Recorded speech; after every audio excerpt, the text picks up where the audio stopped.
Good evening, Chathu. Welcome. How are you? Happy Thursday? Thursday? Question mark? I don't know what day it is. It's a day of the week.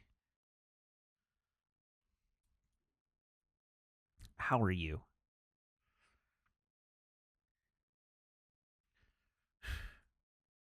I find, chat, that I'm not taking to unemployment very well. Um, Instead of using this time to relax and recharge or better myself or take time and invest in activities that working didn't easily afford me the time to do. I'm not doing any of that. Instead, I'm sitting at my computer all day, doom scrolling LinkedIn and feeling anxious.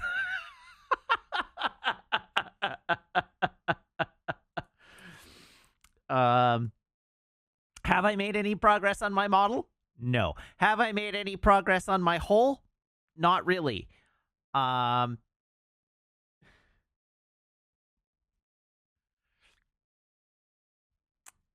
do I have like 12 new zits on my forehead? Yes.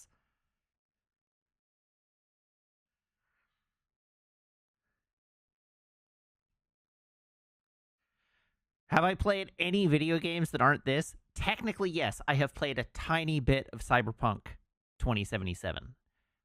Well, that's not true. I have actually played a couple of games. I out of curiosity played a bit of Overwatch 2. I played out of curiosity played a bit of Hearthstone. Um, and I've played some Cyberpunk 2077. Um, and I have made 2 layers of progress into my mega chunk, but that doesn't feel like a lot.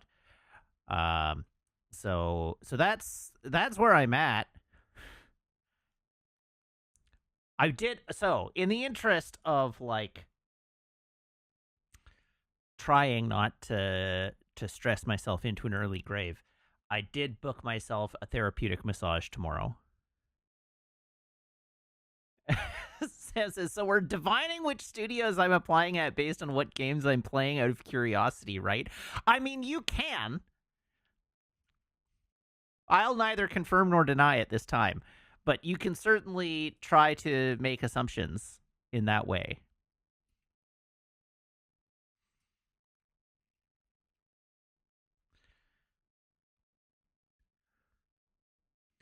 The trick is that I'm applying to every studio. That's not quite true. I'm only 1 week in, so right now I am being a little bit choosy.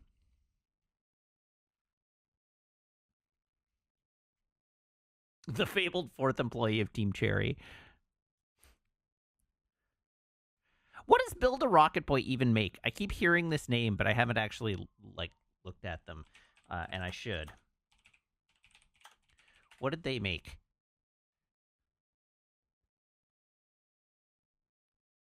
Oh, right, they made Mind's Eye.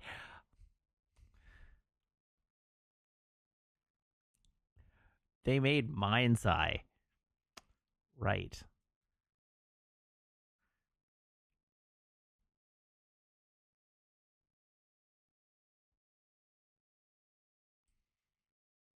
Correct. Um. Yeah. So anyhow, that's how that's going. Still looking. Still looking. I did get my first call back today from an application that I sent out, so I won't. I mean, I'm not going to say anything about that, but that was nice. I also got my first rejection today.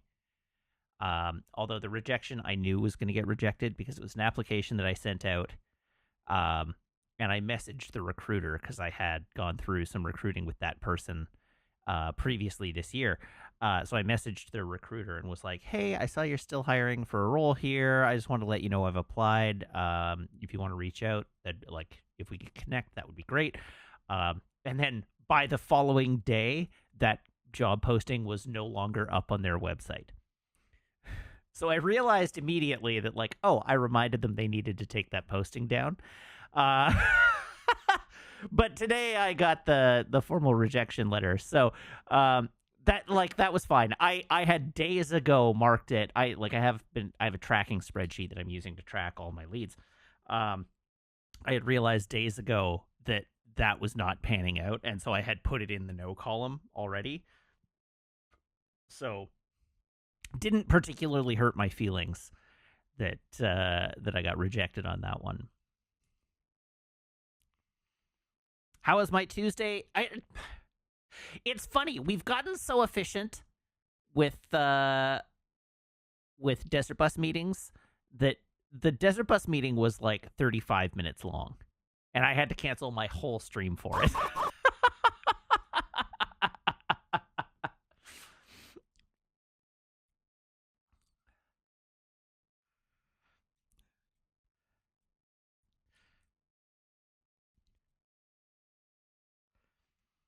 You enjoyed Damn I Am Pretty's replacement movie. I would have liked to have joined in for movie night. I guess it was Jim Cat's movie night, but I've never seen Barry Lyndon, and I would have liked to have watched it.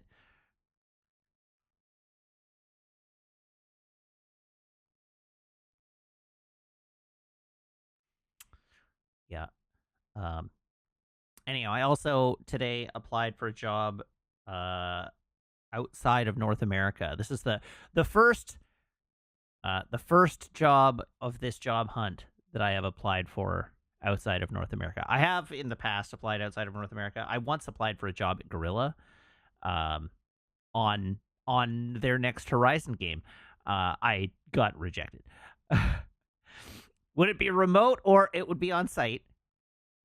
There's not a lot of remote work in the games industry these days. I would indeed have to move.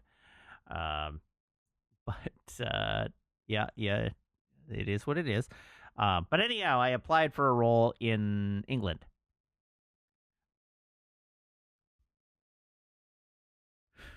This role that I applied for today is in England, where they speak a version of English. I am told.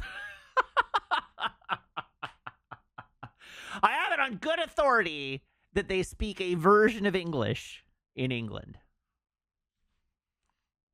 I should be able to understand most of the words.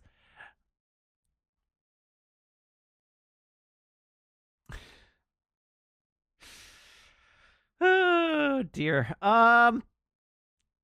Yeah, what else have we got to talk about? Like, I don't know. It feels like I don't necessarily have a ton to discuss on account of the fact that I can no longer enjoy my life.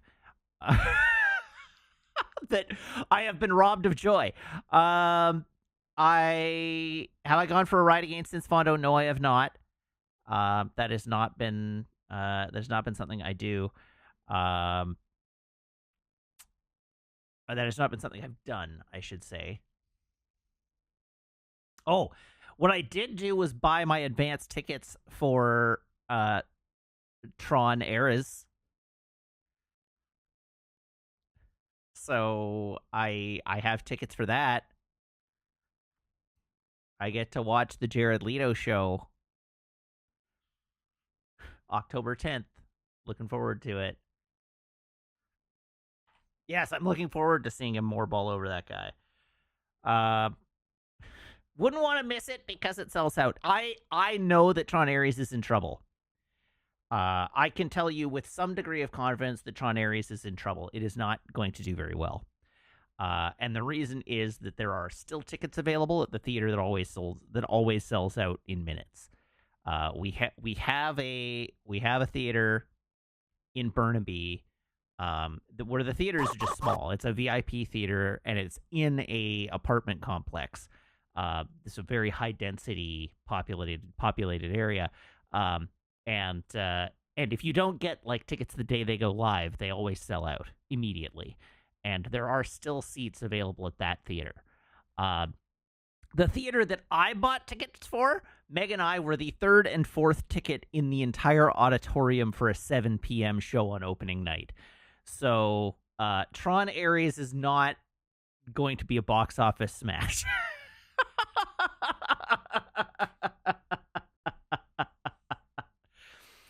What on earth?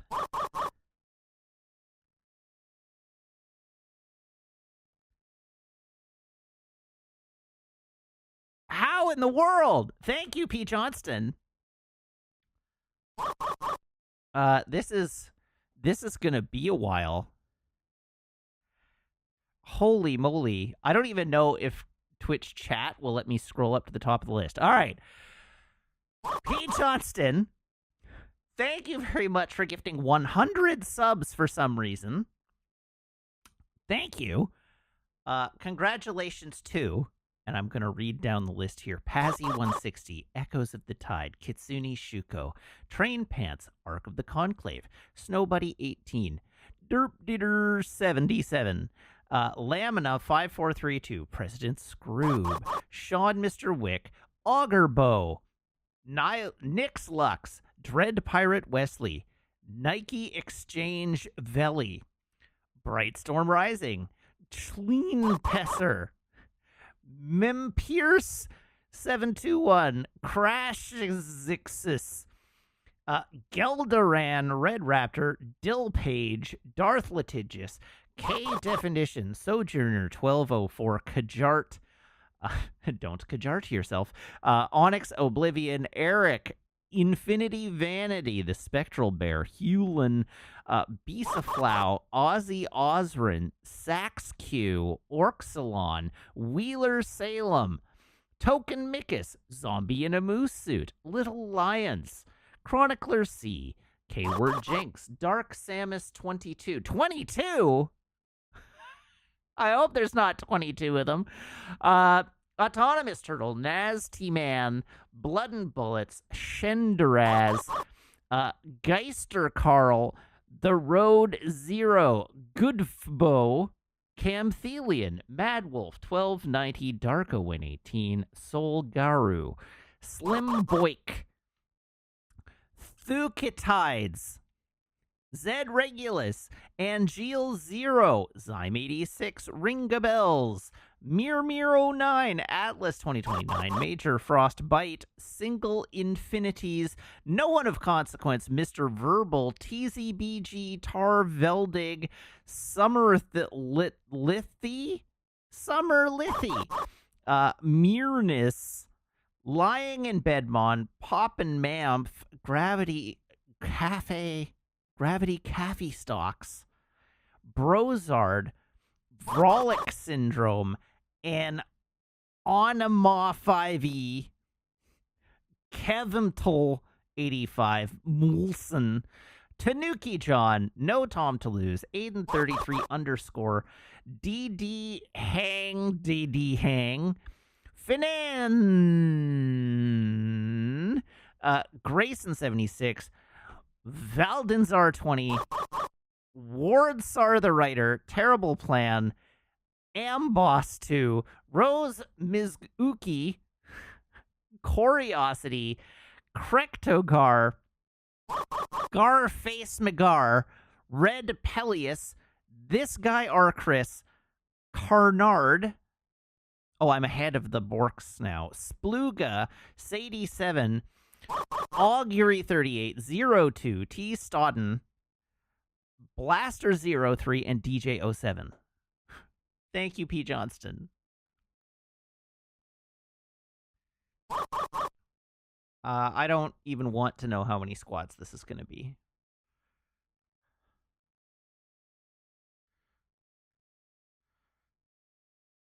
It is definitely going to make the barking noise for like an hour. It is, I mean, I could turn it off, but that is 325, oh my god, 500 squats?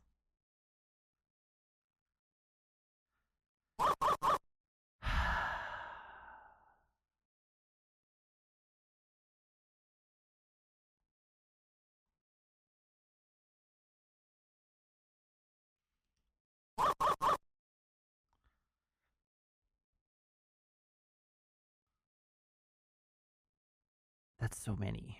Yeah, I better get cracking. You're right. Oh, Natimus Prime, thank you for the resub. Now for 21 months. And also, I think Laron resubbed for now 65 months, and Lady Mix resubbed now for 76 months. That's so many months. is Zandai. Thank you for gifting a community sub, and congratulations to Pellafriend. Congratulations. The terrifying part of this is that I think we're actually approaching. We are indeed now getting close to a new emote slot, I think. This is the closest we've ever been. Now I have to check and see what the damn, I'm pretty. Thank you for the gift, love, and congratulations to Graham. I just need to find the emote manager because I can't remember. They move it, and I can't remember where it is.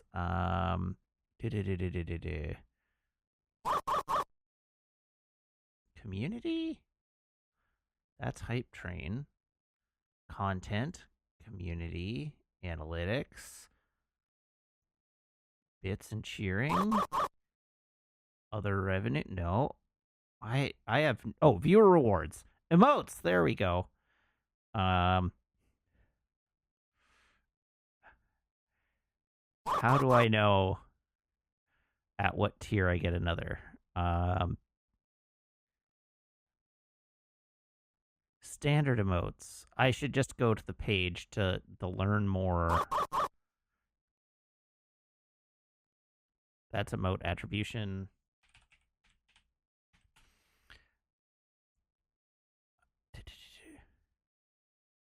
How to use emotes. How to get emotes. Sub emotes. Sorry, I am just curious to see if we are actually close.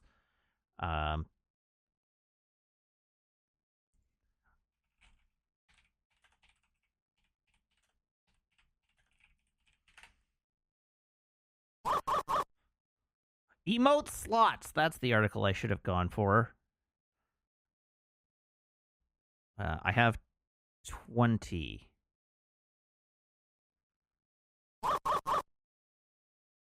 Well, we're not that close. We're close, but we're not that close. I see how it is. Okay. The next emote, apparently, emote number 21, unlocks at 350 sub points. We are currently at 257. So less than 100 to go.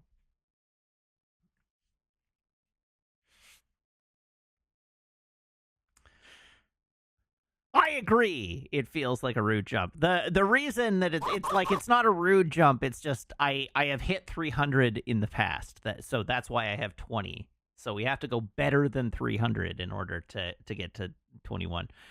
All right. Well, I'm going to do some squats, I guess.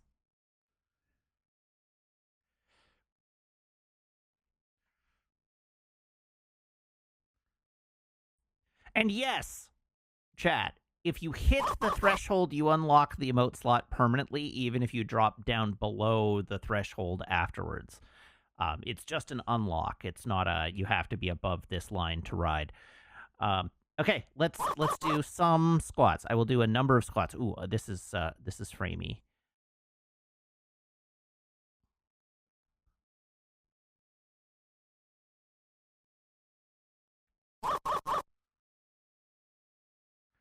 Here we go.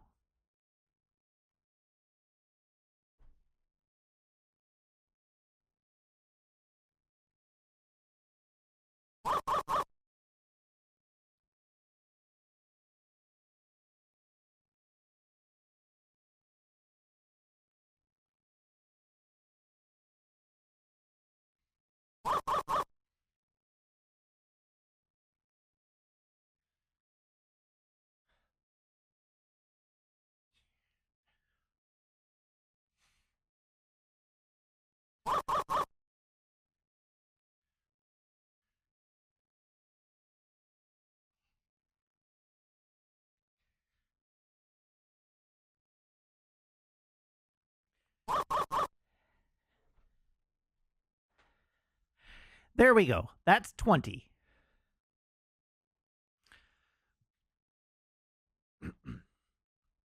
Of 495.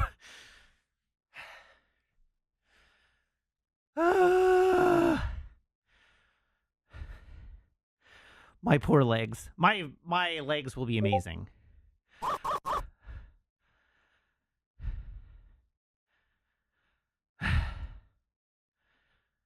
Oh, I can feel my heart beating. Hello, lying in bed, Mon. Oh, I shouldn't have said anything. That was a lurk emote. Well, now I've said the name, but welcome. All right. What else? What would you like to talk about this evening, chat? I'm going to do my traditions because I want a beverage, but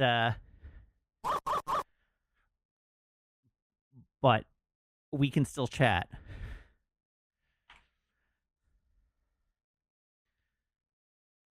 Here is my phone. Listen, it's not my fault for calling out a chatter who was lurking. They posted in chat. If you post in chat, particularly if you post in chat in a way that gets you highlighted by Twitch. Here's my phone. Here's my phone cable. Everyone please brace your ear holes.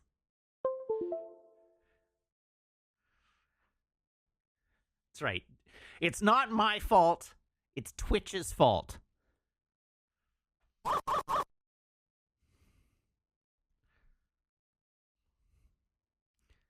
Do I like Corby? I have no particular feelings on Corby. Do you know how much I care about relationship drama among the Enterprise crew? The answer is not at all.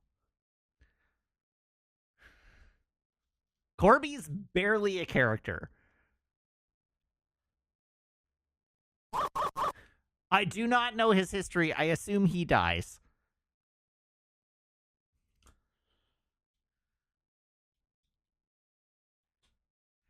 Man, putting Kirby in Corby is a villain of an episode of TOS, sort of. Oh, okay. Well, whatever. He turns himself into a robot and then dies. All right, cool. Very good. Hey, Pelafriend! Thank you for gifting a sub, and congratulations to Quentastic. Thoughts on Fleam?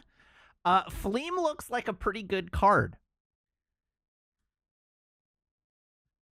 This is going to get me in trouble when I apply for a job at Wizards, but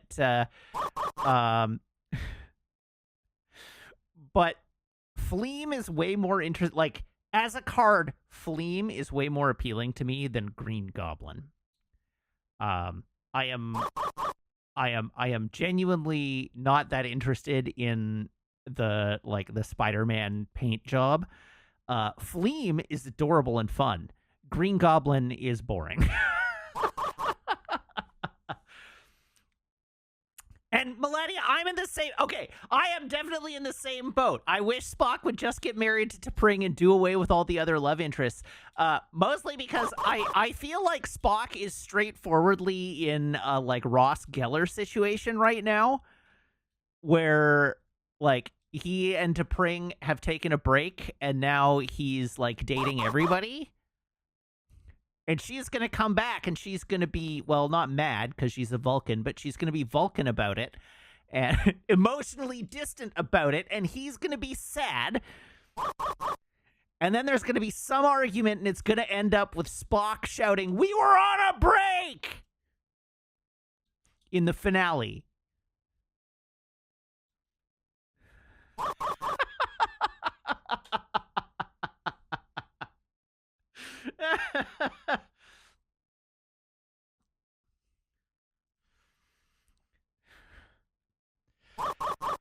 Just get it over with.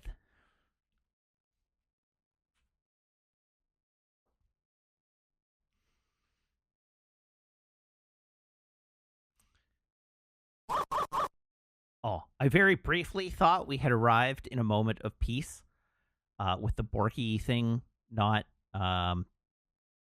doing, but I don't think we're there. And yeah, I agree. Damn, the writing does indeed feel way more immature about relationships than it did previously. But Spock having a rebound with Lon, I don't care. About the only reason that I was willing to like this is God, this is gonna make me sound like such a chauvinist. And fair. The only reason I was willing to throw a bone to the relationship did will they won't they thing that they put out there between Spock and Nurse Chapel is because Nurse Chapel is spectacularly hot. Um but now I don't care. Yes, I stopped at the Ship Eater episode. That was the last episode that I watched. Tonight will be 4.5 Vulcans.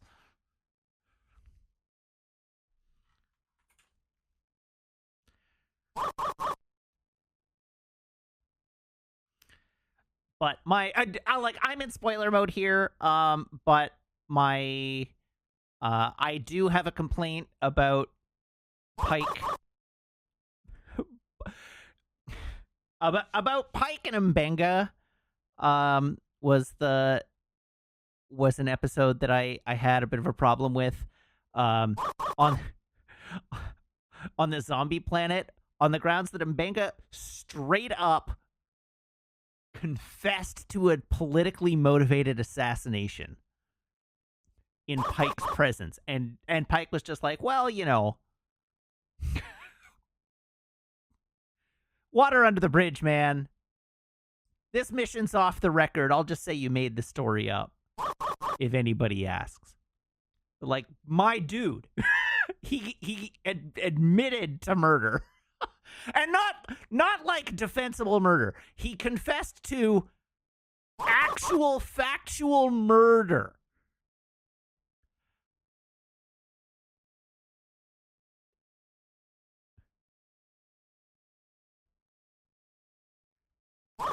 Which I just like, I don't know. That caught me the wrong way. You can't really look the other way to a murder. I think I thought the end of the World Eater episode was bad, mostly because I thought it was really clunky structurally. Like, I didn't think the writing carried it very well. I thought basically, I felt like the whole explaining the World Eater part of the episode made the episode worse. I felt like blowing up the World Eater and discovering that it was what it was fine. And I even thought that Kirk having like man feels about it was fine. I think having the senior staff meeting to just exposit at the screen the history behind it and how it came to be what it was, that was a mistake. It just sucked all the wind out of the episode. It was unnecessary. We didn't need it. It was just lore. It didn't actually carry the plot forward at all. So I didn't think the end of that episode was very good. But I think as Sam said on the Discord, having having Kirk's first time as captain of the Farragut be him murdering an entire civilization was maybe a bit much. And yeah. Anyhow, I don't know. I'm enjoying it. It's fine. I don't think this is a very standout season. But I also thought the back half of season 2 was kind of iffy. So there's that. Oh, Horace 5, thank you for the sub now for 62 months. Thank you for quoting that, Azandai.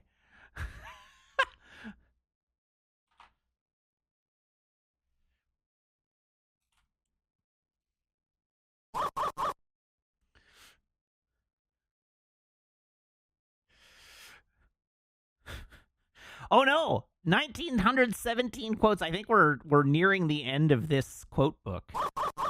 I think the database caps out at 2000. We'll have to create a new quote database. Yeah. I think Nick 2 exists. Yeah, there we go. Nick 2 does exist as a command. Because I did have to make a second Nick database.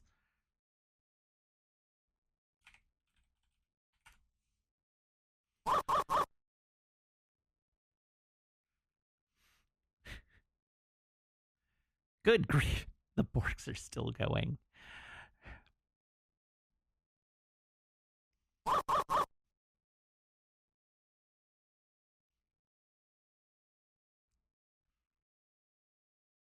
Yeah. Is there a quote in the Nick database? I went Nick and Maricat went quote, and Maricat got a quote, and I got a Nick.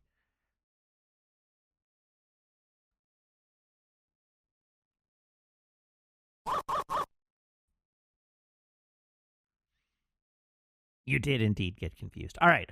I am going to do some more squats, and then I am going to do the beverage reveal, and then maybe we'll be closer to the end of the Borks, and we can start our video game. So let's do it.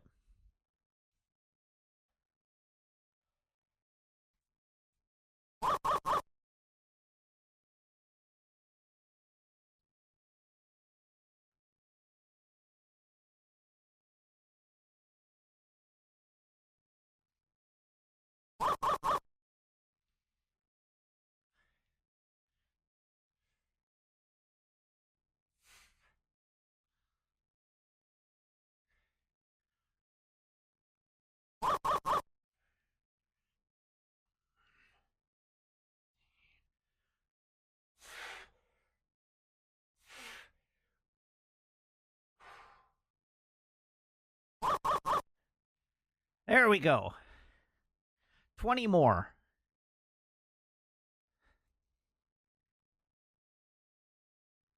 And now apparently I owe a couple of jokes.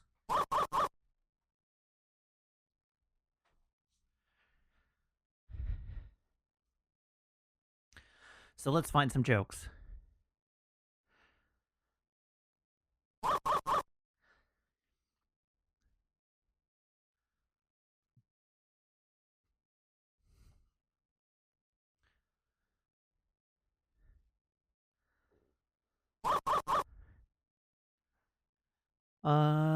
Let's see here.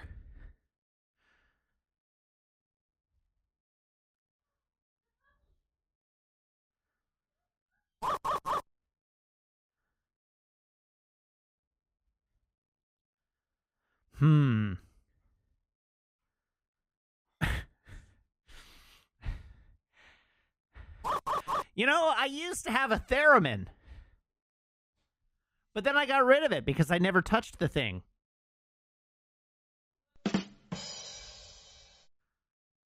Oh, God.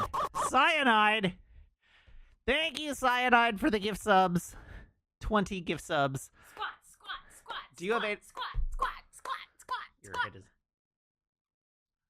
P. Johnston dropped 100 gift subs in one go. Log in for me. Thank you for the gift sub. Congratulations to Cola and Q, Ralph Marker, Questionable Choices, Miko Ku, Lunar Jade, Genie M, Larconis, Nether, Aw She Up, Joalny, Pete, Manatap, Austin Alive, Helgirder, Incompetence, Kilrin Cray, Phoenix Feather 14, Eclipsed Sky, I_like_pie, Super Fresh 40, and Saint Guard. Holy. And I owe 480 squats currently. I have done 40. That's amazing. Isn't that amazing, Maple? Oh yeah, Maple's here.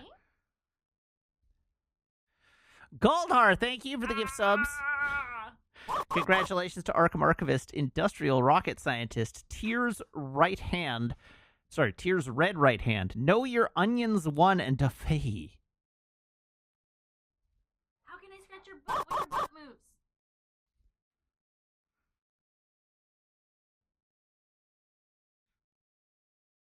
Oh, is that your tail?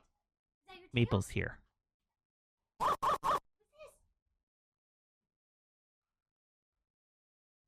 Thankfully, we are rapidly catching up with the the backlog. We're not far away now. 650 owed. Oh boy. I'm gonna be doing squats for the rest of my life. Yeah. What are we at for sub points? Oh, we're almost to 300 sub points now. Step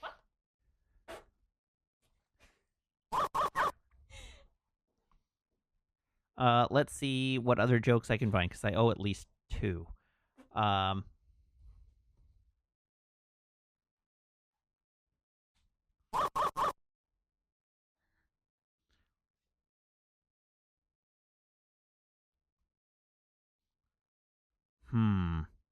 Look at this butt. Look at how fluffy this butt is. I know, she has a very fluffy butt. She was curled up on your side of the bed when I came home. Ah, yes.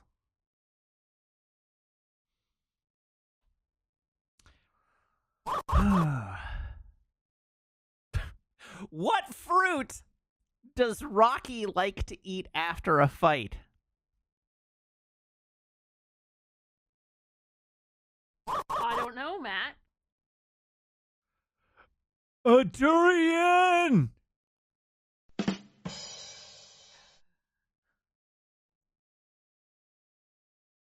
Very good. Thank dear. you. Very good.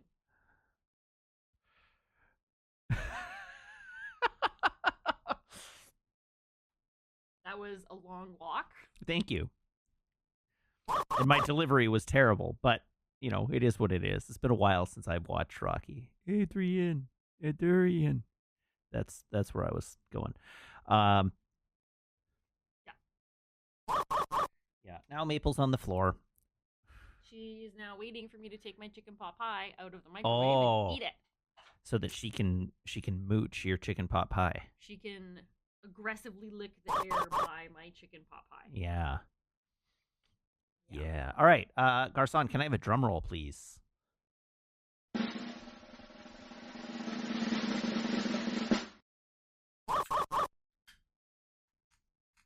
do you got? What kind of a beverage is this? Oh, it's one of those. Yeah. Can we afford that? It was 20 cents cheaper than the other option I considered. That's not... At that price, I couldn't afford to say no.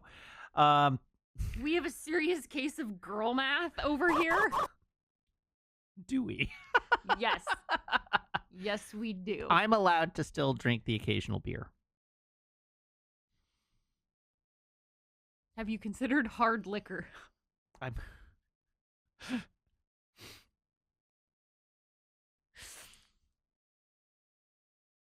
Have you? It's much cheaper. I'm not at the point where I need to go out and buy like a 36 pack of Bud Light. I can. What if you wanted to buy 36 packs of a 36 pack of Bud Light? I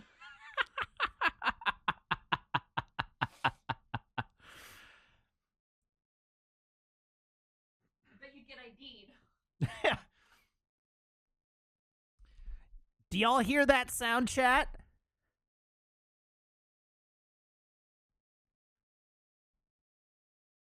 It's the sound of silence. And no, Costco in Canada does not sell beer. All of our beer comes from a government liquor store or a private liquor store. Alberta. I'm pretty sure Alberta Costco has alcohol. Look it up. I'm not going to look it up. I believe you. But we aren't like America in that particular way. Hi, Maple. Here, with this. Oh, she can't see me. Hi. There's a dog over there. Time to apply for a job at BioWare Edmonton. Believe me, it's on the list. They just do not have any jobs open at the moment. Costco Canada liquor store. Well, there you go. Only the finest. Kirkland brand. Yeah. Oh, this one. The Kirkland vodka, yeah. I have a distinct memory of Christmas when my brother lived in Alberta, where he would drive back specifically so that he could hit up the Costco liquor store and then bring. There you go. Anyways,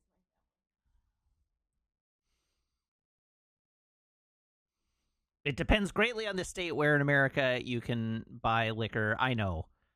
But in Washington State, you can just buy liquor at the gas station, which seems problematic to me.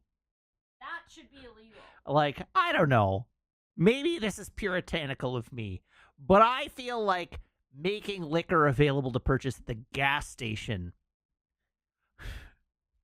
Drive-through liquor stores.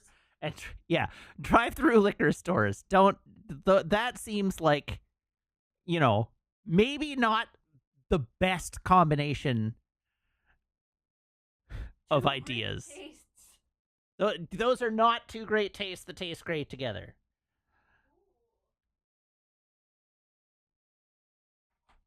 I'm aware the gas stations sell all kinds of things, but I don't think that liquor should be among them.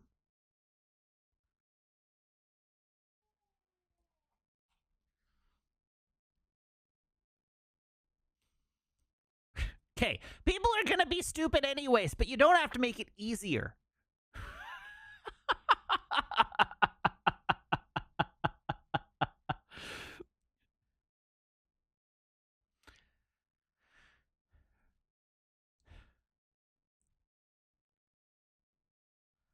That's my position on this is the people are going to find ways to be idiots, but you don't have to like accommodate it. All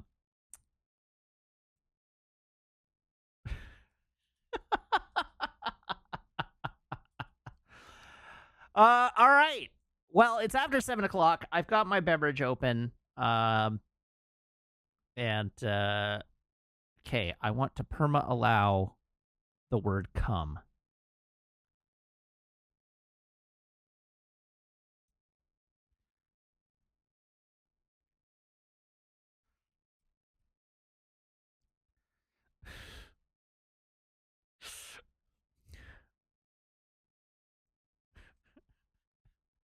The come and go is where you get thick, ropey strands of alcoholic discourse. All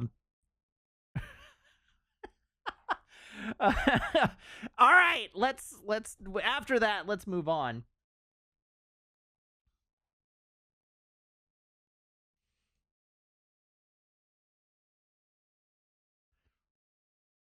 I have turned on the Wii.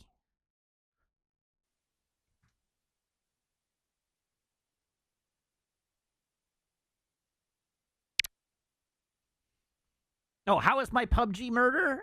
It was fun. I had a great time playing PUBG.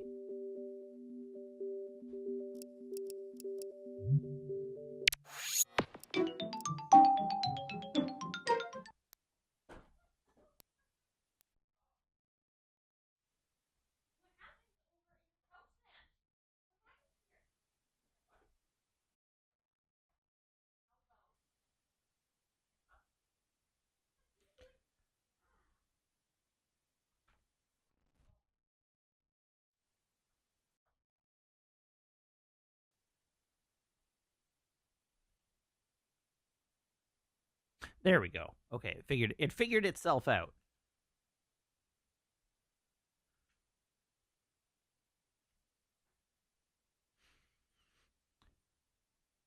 I am concerned that it's not in progressive scan mode, though. Oh, no, it is. All right, cool. It didn't ask me to put it in progressive scan mode, but I guess it is. So that's fine.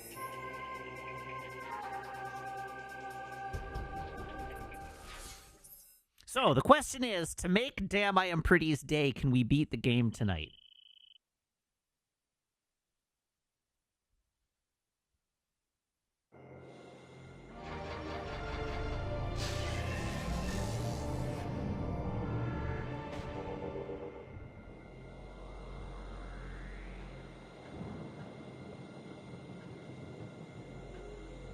I am no longer convinced that this is progressive scan mode. I'm going to reboot it just in case. It's true. I don't have to be up in the morning. My, I gotta say, I did take a 2-hour guilt-free nap today, and that was good. That was very good. Normally, I have guilt-ridden 2-hour naps in the middle of the workday.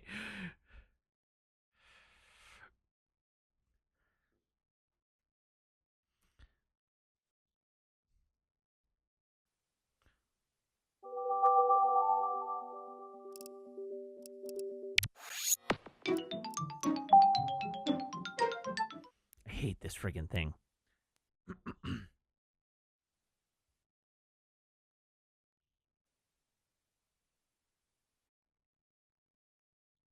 Yes, I want progressive scan mode. There we go.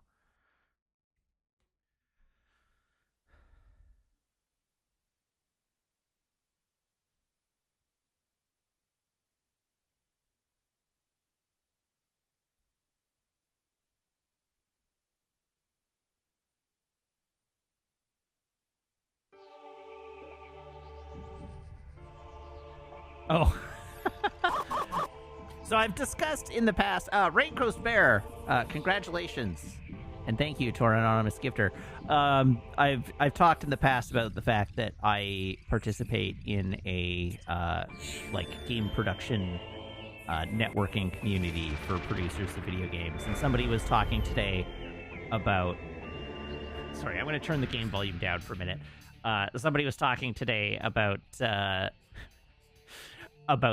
like a burn down chart they were working on and how they couldn't get it to line up so that the line ended on a weekday and it kept ending on a weekend.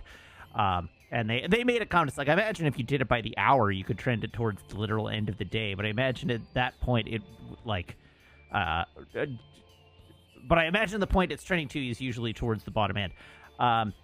Which, after that comment, people started dunking, right? Because we got one guy who's like, if you start charting your burn down by the literal hour, I feel like you might have lost the plot a little bit. And then this guy is like, oh, this is a colleague of mine that I'm just trying to help out. He's hell-bent on making it accurate to the hour. And I think at that point I said something to the effect of, and so then the dunking began in earnest, which is like, ask them, if the burn down hits the bottom, can we ship the game? Another person being like, always remember, you're shipping a game, not a process. Somebody's like, there's no Game Awards category for most perfect sprint. I weighed in with asking my team to track their JIRAs in 6-minute increments like lawyers from now on. Somebody else was said setting up a Slack bot to ping folks to update their tickets 10 times an hour. Then somebody else was like, all these classic non-toxic production practices. So glad I get to learn from the best.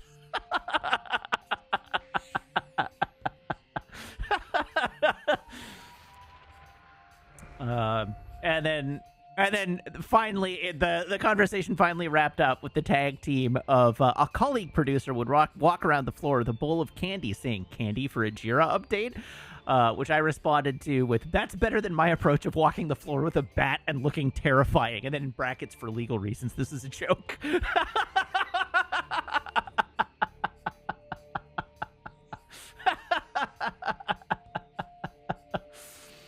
Oh, dear.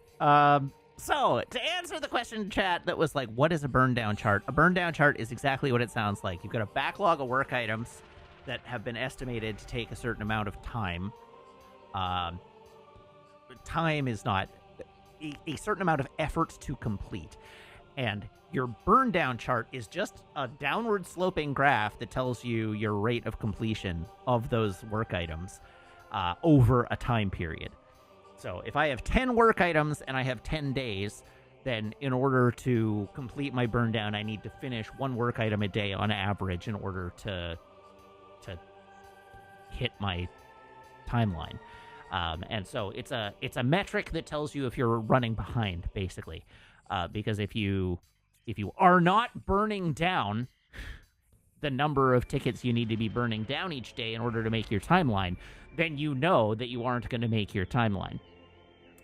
The problem is that maintaining a healthy burn down chart requires your team to regularly update their tickets. And it means that they absolutely have to be marking their ticket as complete when they complete their tickets. And if you have a team that has bad discipline about remembering to update their JIRAs, then that doesn't work very well.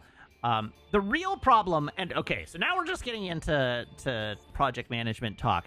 The real problem is trying to exert too much control and too much measurement over your task tracking. It is totally fine to say, I have 200 points of stories that need to be completed this sprint, right? Like, that's fine. But if you're getting people to actually, every single day, they have to say, I put in this much work against this ticket, that's where it becomes a problem, because you are asking people to update their tickets all the time. Really, an effective burn down chart, and the way an effective burn down chart works is tickets have an on and off state. They are in the backlog and being worked on, or they are done. And or I should say, not in the backlog. They're like in the sprint, being worked on, or they are done. So that when you look at the burn down chart, you know that the things that are burned down are complete, and you're not measuring the total amount of work. You're measuring completed work, which is way more useful, because it's like the classic problem that like project managers or project teams get into is you have like, say you've got 50 user stories in a sprint, and you've got 10 developers, and all your developers start all their stories at the same time. So you've got 50 in progress stories, and over the course of the sprint, you complete 90% of your scheduled work against these work items, but you don't complete any of them because your developers split their time across 10 different stories each. Instead of finishing one and moving on to the next. So it's like, it's way more useful to see completed work items than it is to see total effort expended. And I don't know, this is like a philosophical thing that project managers get into. But I genuinely think you shouldn't be asking your developers to update their JIRA tickets except when they're done. The goal is not to make number go down. The goal is to complete work. And to deliver completed work. And if you're doing work that doesn't deliver anything at the end, then you haven't done any work. It's the same. It's the physics problem, right? Like, work is the amount of, like, you can push all you want against an immovable object, and you have done no work. The only time work gets completed is when the object moves. So anyhow, this is, I could talk about this sort of thing all day. There we go. Apparently, I was recruited to give a 1-hour presentation to a college group, like a college class, in October. So that'll be fun. Not about this particular topic, but about production, a certain aspect of production. So I'm looking forward to doing that. That's a thing that I have to look forward to. I have to write a 45-minute presentation and then do Q&A. I might actually shrink the presentation because I think the Q&A will be more interesting. Anyhow, here we go. Yeah, 45 minutes. I'm basically teaching a class. Technically it's 3 hours, but my portion of it is 1. And did I watch the Anthem video? I'm about halfway through it. It's a long video. A very long video.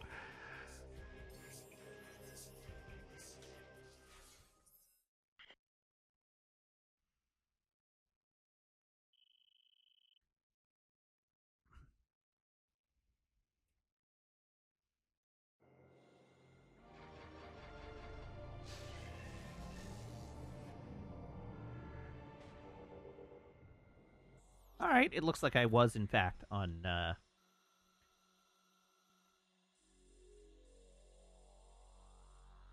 progressive mode. Okay, so I need to look for gray doors. Now that I have the Annihilator Beam, I need to look for gray doors.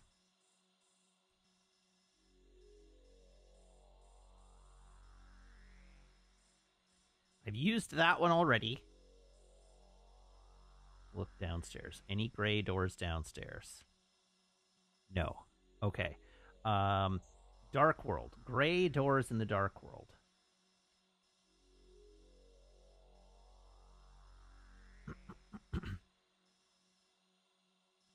I've been through there. And I've been through there. So that... And there is no upstairs in the dark world, apparently. Oh, no, I've looked at the upstairs of the dark world already.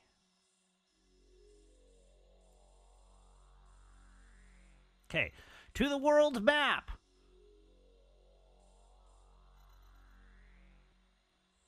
Go to the light world first. Looking for gray doors.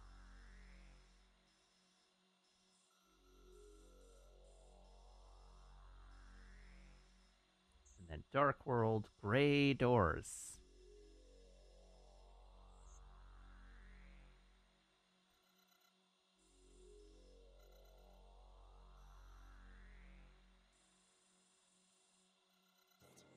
Okay, nothing there. I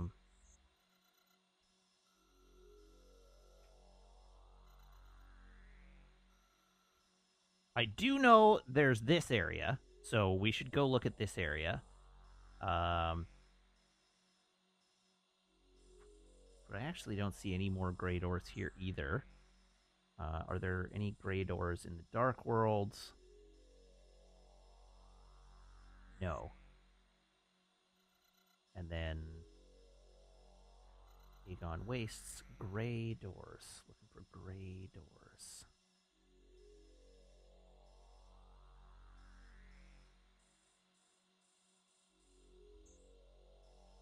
Shockingly few gray doors in the world. And then the only other thing I have left to do is find all the keys in the dark world. But I guess we can go to the underspace. So if I want to go to Torvis Bog, what's the easiest way to get there? Aegon Wastes. Temple Grounds, Torvis Bog. And where am I currently? So from this room, I want to take a right.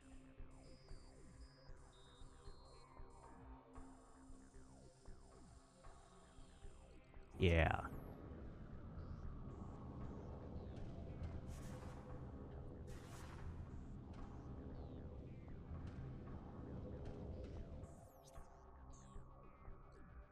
White door.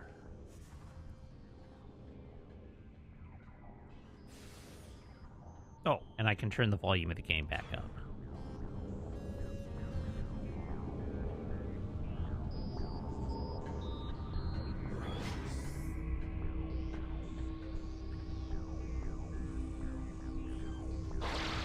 And away we go.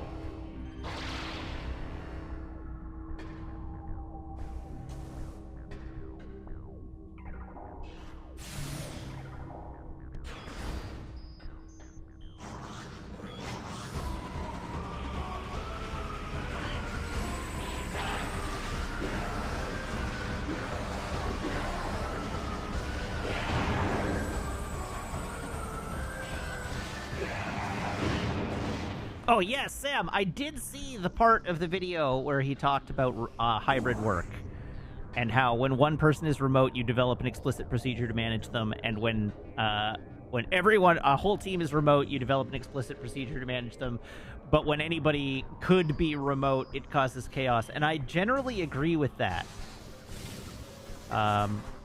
I agree that I am reasonably suspicious of hybrid work. I don't see the point of hybrid, is basically where I stand. Which is unfortunate because the whole industry has moved to hybrid. But I think I think fully remote or fully in office, both are preferable to... No, I shouldn't say that quite as full-throatedly. I think there's very little reason... I don't think there's a very good argument for not being remote.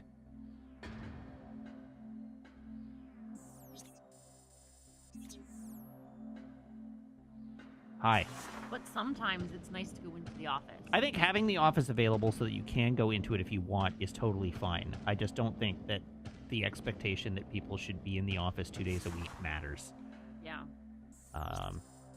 That's where I draw my line. I think if you want to Commuting be like if you can accommodate remote work 3 days a week, you can accommodate remote work 5 days a week. There's no it doesn't benefit you to force people into the office 2 days. Okay, I need to figure out where I'm going. I like going into the office because it makes me feel more productive when I'm at home. And it makes me feel less guilty. Because I definitely work for it. Sorry, things are loud at the moment. Give me a moment. Sorry, you were saying? I definitely do more... I'm more productive at home. For sure. But I don't feel guilty on loading the dishwasher.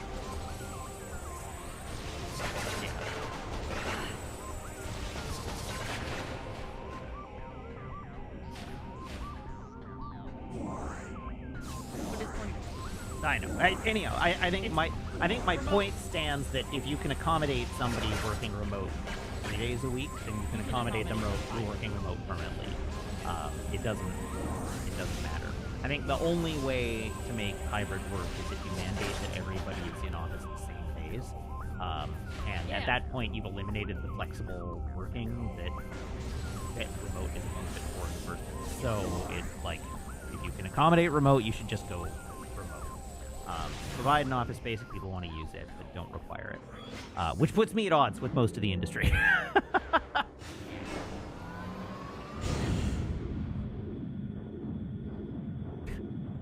Rather Large Judge says, my office only allows 2 days a week remote, but you have to make sure they aren't the same days every week, which is the worst of every world. Because you can't even have a routine. This reminds me of that retail establishment that I worked for, where they would change the schedule every week just for the sake of ruining everyone's lives. Yeah. Like, there was no need to change full-time people's hours around every week.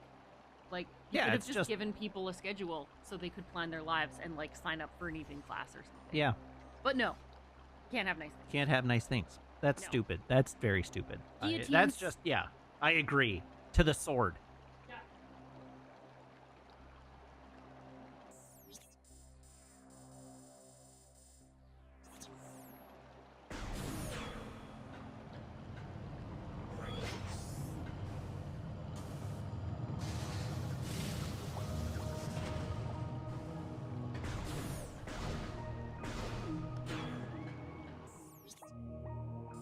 Oh, right. I never figured out how to break this statue.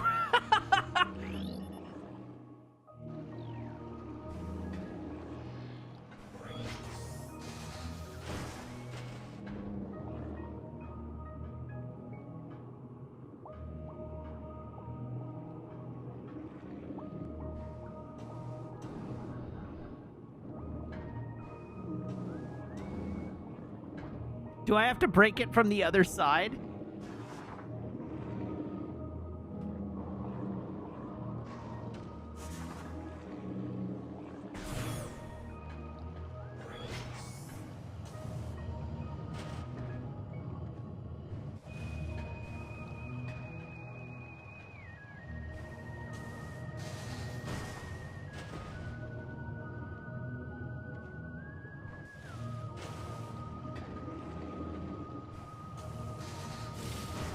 Oh my god. Stop that.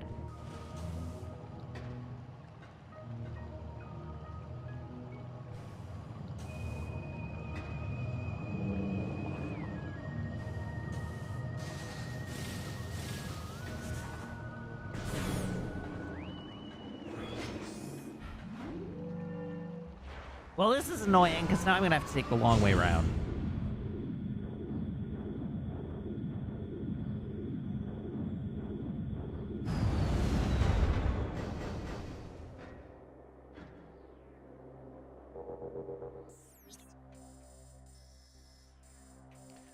Which industry is in worst shape, retail or restaurant? I got restaurant. Food service sounds like actual hell.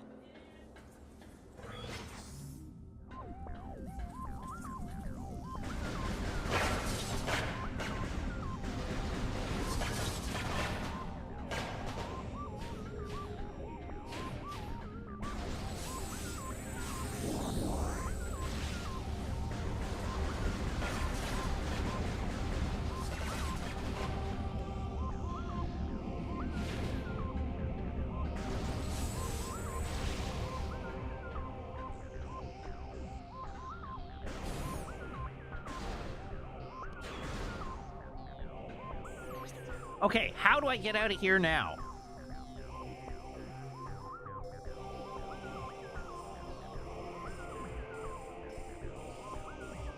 That way. To the temple ground.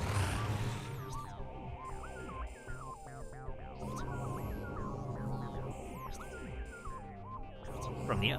Not that way, though. I go this way. Oh. Oh, okay. This way.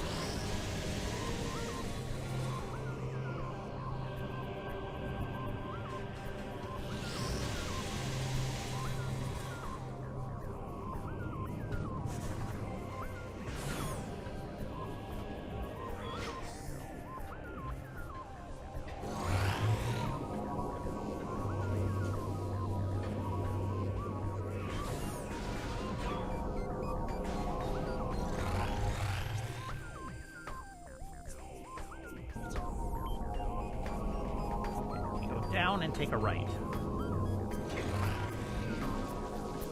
Out this door. Ow! Ow!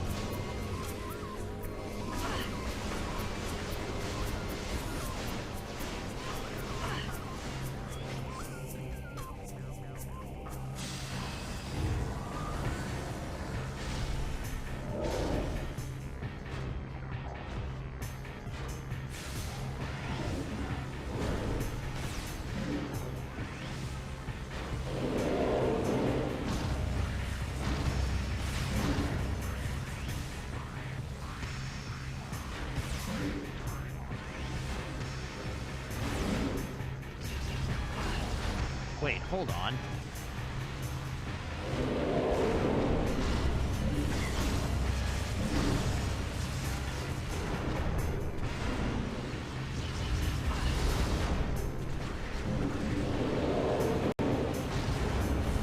Okay, this is not as strong as I was led to believe.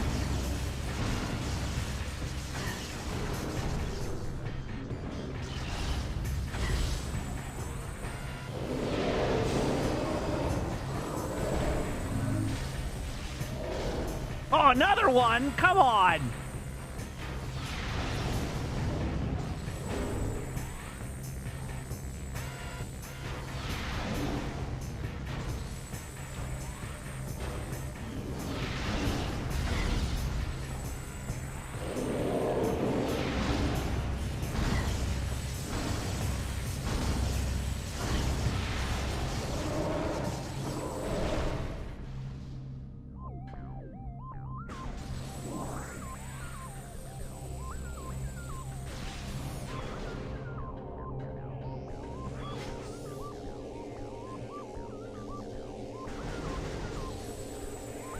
Sam says, I know I've said a lot about Veilguard so far, but here's the thing. You can hug the Griffin.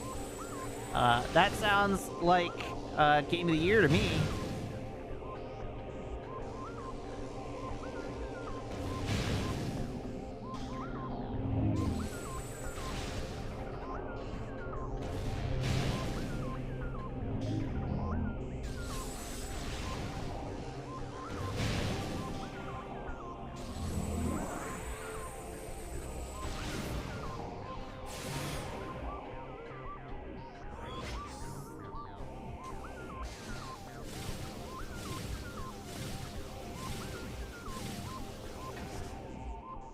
No balls. No! No! God damn it.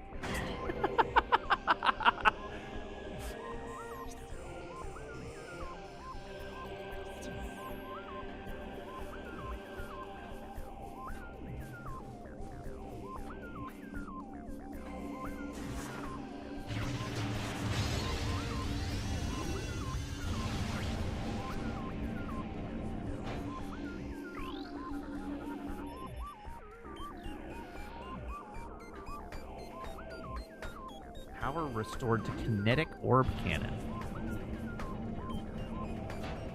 Oh, I know I can make that. I'm not concerned about making it.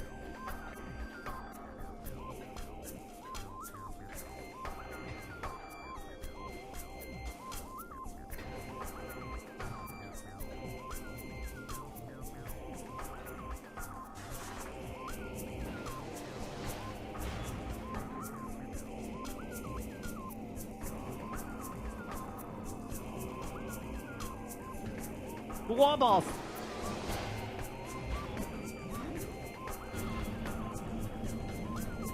What was the purpose of that?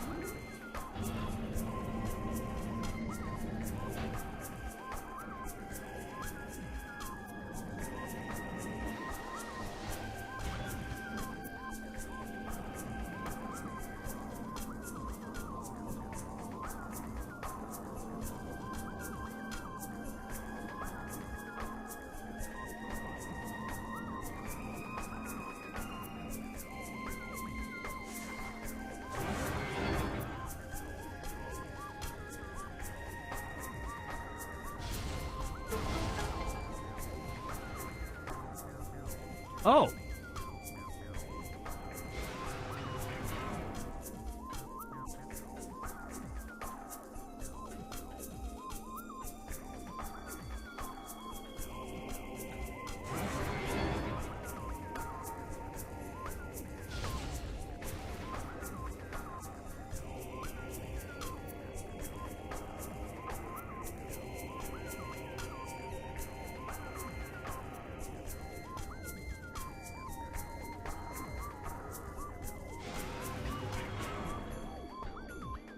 So now the question is, how do I get over there?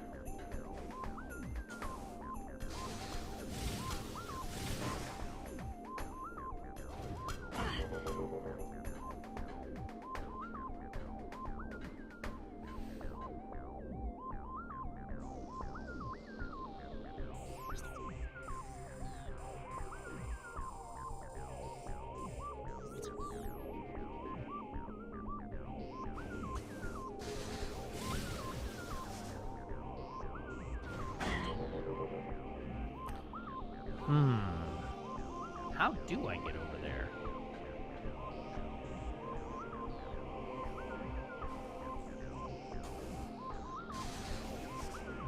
Whoops. I should stop doing that.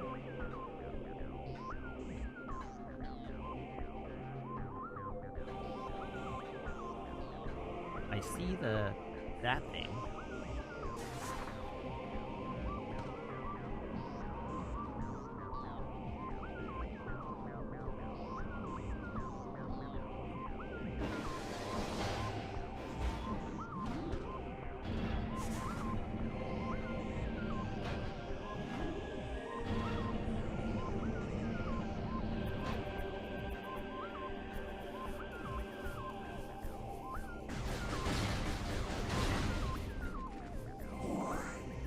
Ah-ha-ha, maybe. Ah-ha-ha, maybe. Nope.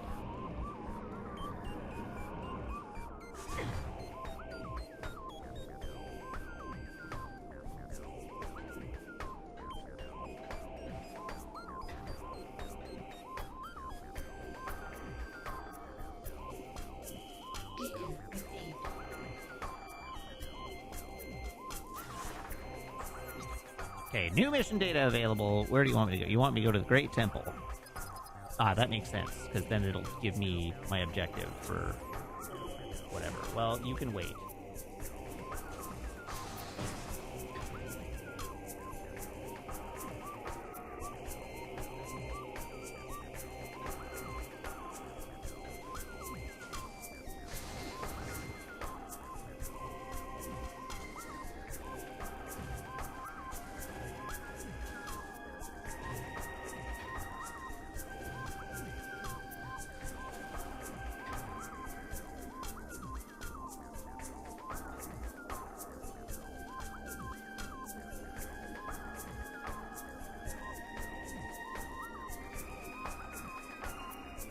I feel like I'm clearly missing a puzzle piece here.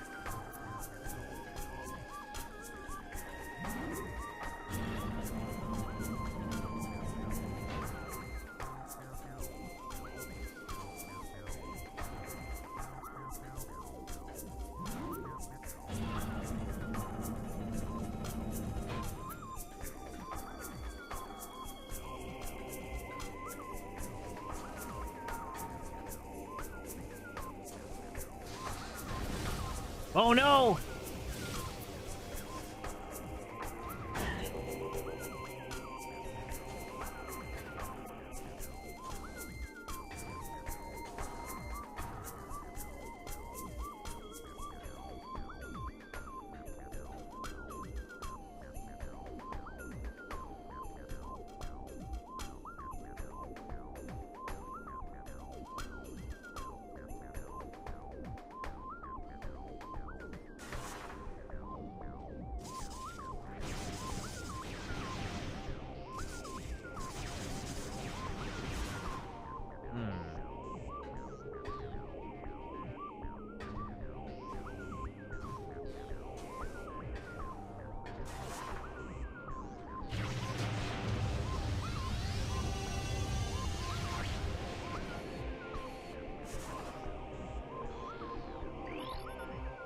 Oh, well...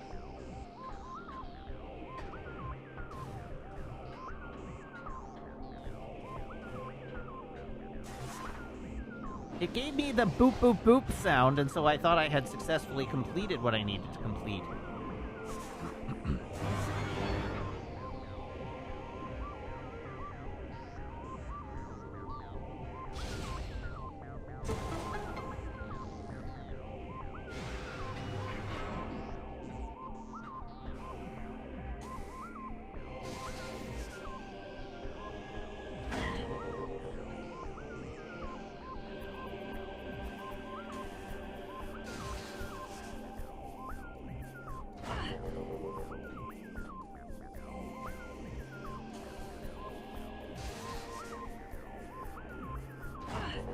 Okay, I guess it just doesn't want me doing that.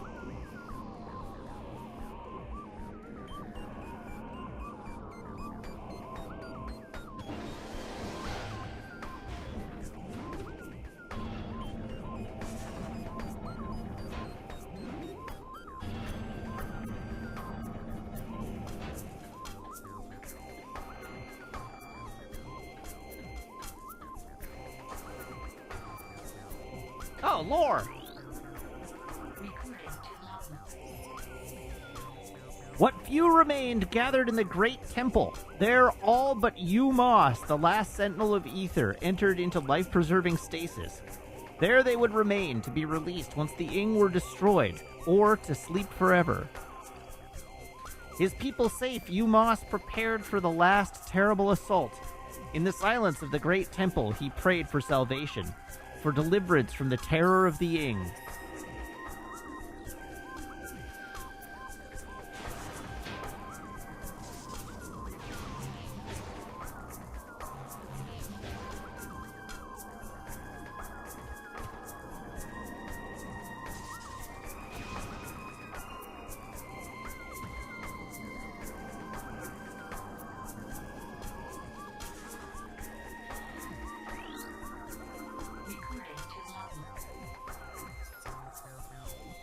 Akul tried to send me back to Ether that I might get reinforcements. Both cadres have been attacked, devastated.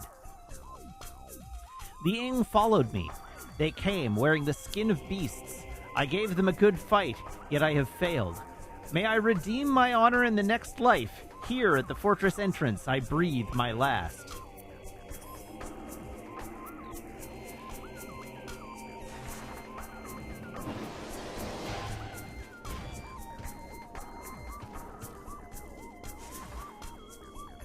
Where's my treat?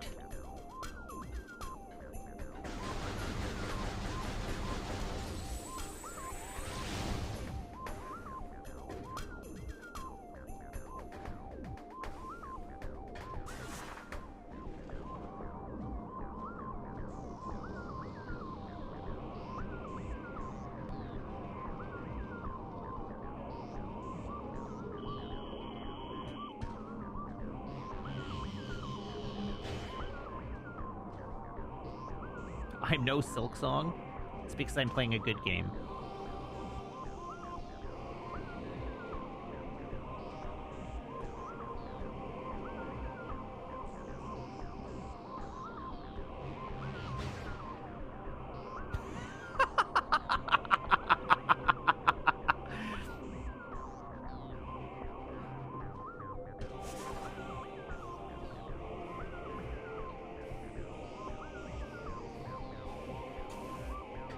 I didn't do this just to get 2 pieces of lore.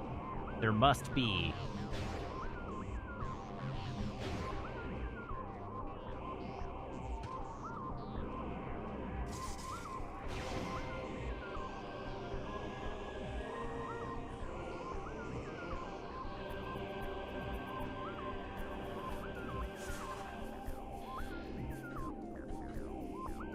Oh! God damn it.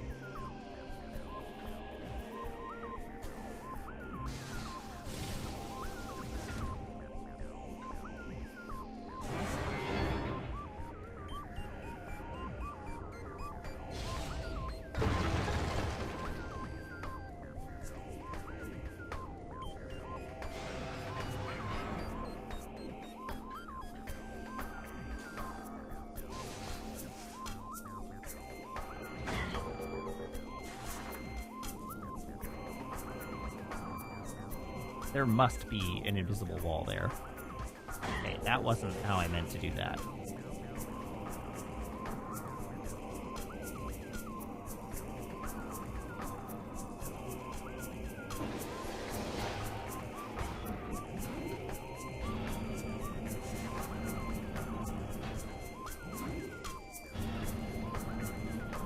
I feel like if they had made the explosive walls a little more obvious, this wouldn't have been such a pain in the butt.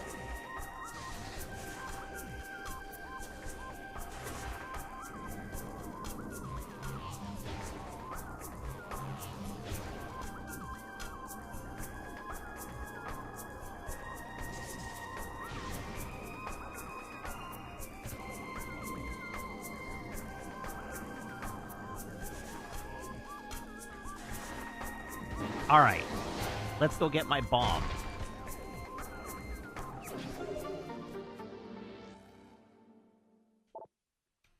I am concerned that I appear to be missing a lot of energy tanks still.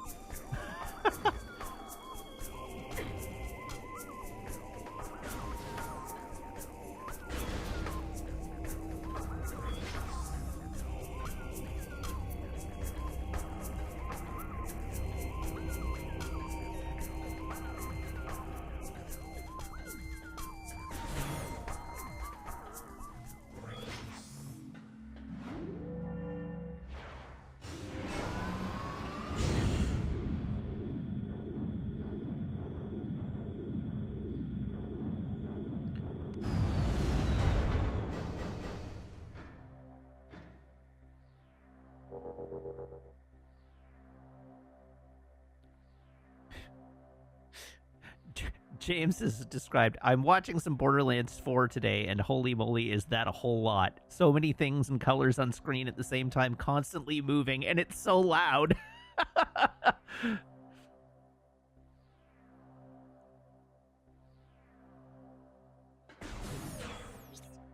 Okay, how to Torvis Bog from here?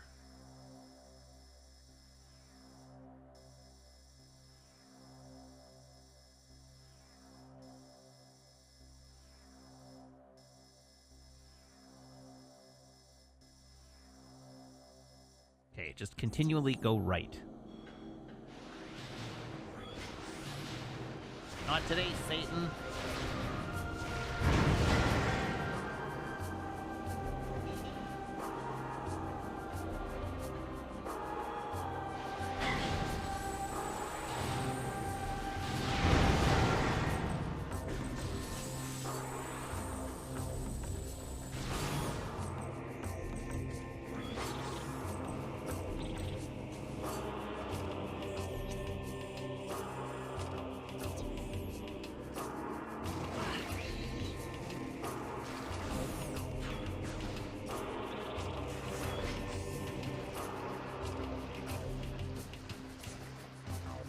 I keep really wanting to, like, to grok Borderlands, and I've never been able to, like, get my head around it properly. I just have a really hard time digging in. I mean, I've played lots of Diablo. I like Diablo just fine.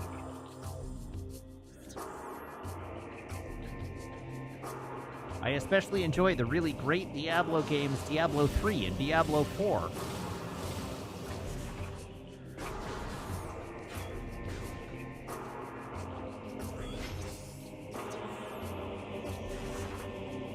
Beloved classics of the genre.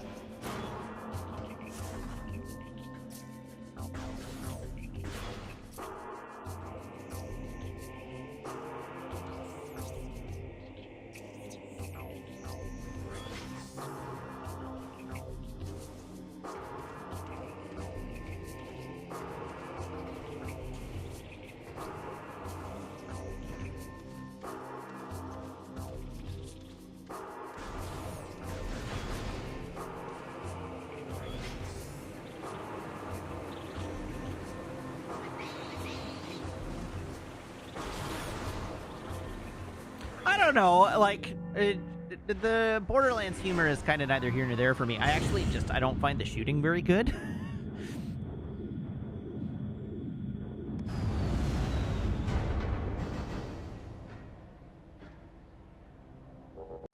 Like, I don't know, something about the game doesn't click for me very well.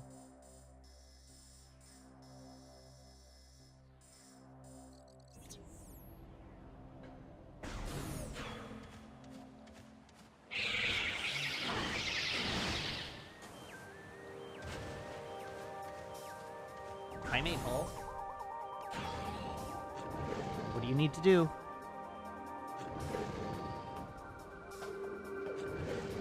What do you need to do? Yes! Good girl!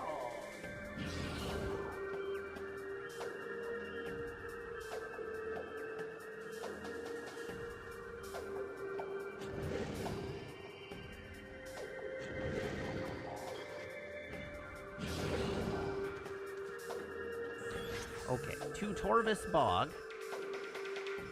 I am going straight through this room.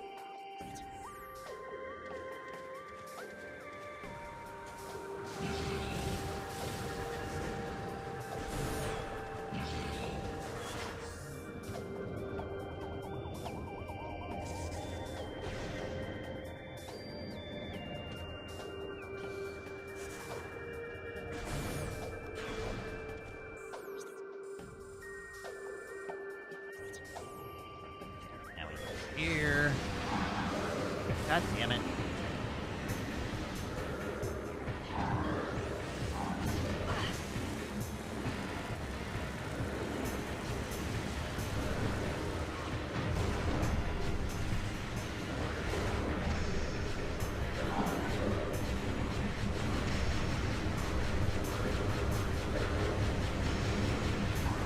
Why is this so weak? Y'all were like, this gun is busted good.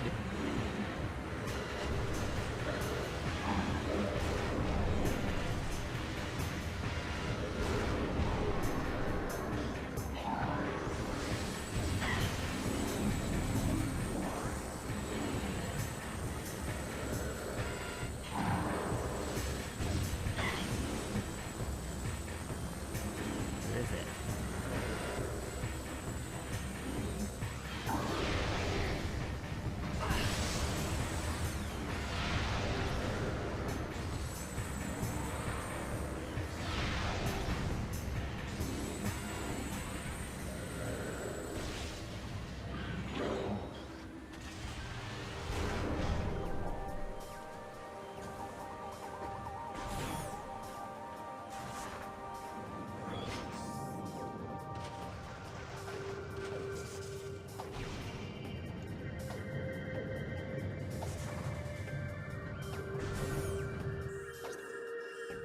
Okay, now I go straight through this room, but I should stop in the... Wait.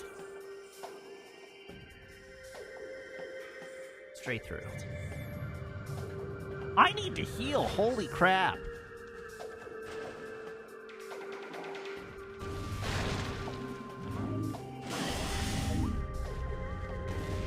He says before walking into an acid cloud.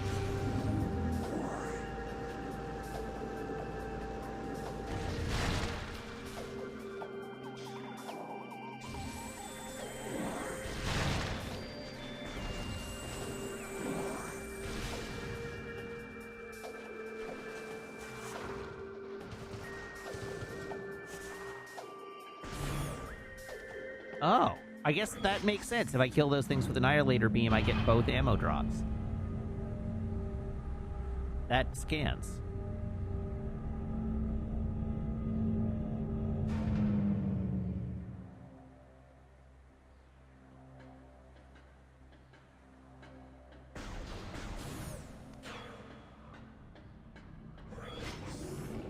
Okay, first things first. We go to the save point.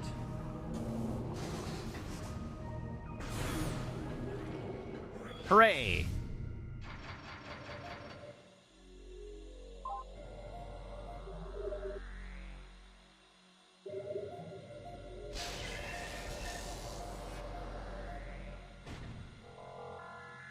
Okay, I need to read this Reddit post. I'd foolishly underestimated the Annihilator Beam and Echoes my whole life. No more.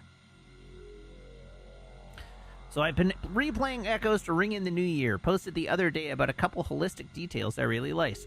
But honestly, my big takeaway is I can't believe I used any beam other than the Annihilator once I got it in Sanctuary. I don't know why I didn't take it seriously before. Maybe because it's a bit tougher on beam ammo, or because it doesn't open black and white doors, which is honestly a big oversight on the part of Retro, or maybe because there are just enough enemies that are more optimally beat by Super Missile combo. But seriously, goddammit, it homes, it opens both kinds of portals, it opens regular beam doors, it hurts all kinds of enemies, and it looks good. It's the easiest beam to switch to if you're playing it on Wii. And at that point in the game, you should be rocking 200 to 250 beam ammo anyway, which I am definitely not. And they spill out twice as many beam drops from caches. You can just rip through the end game with it. I've been a colossal idiot. All right, well, now I know.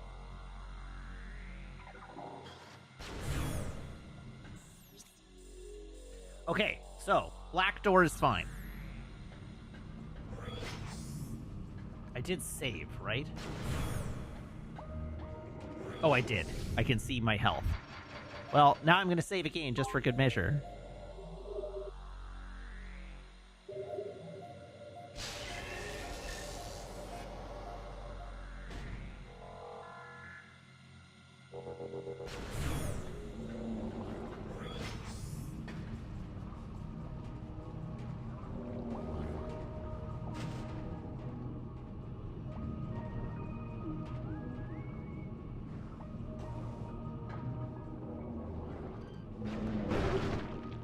Huh.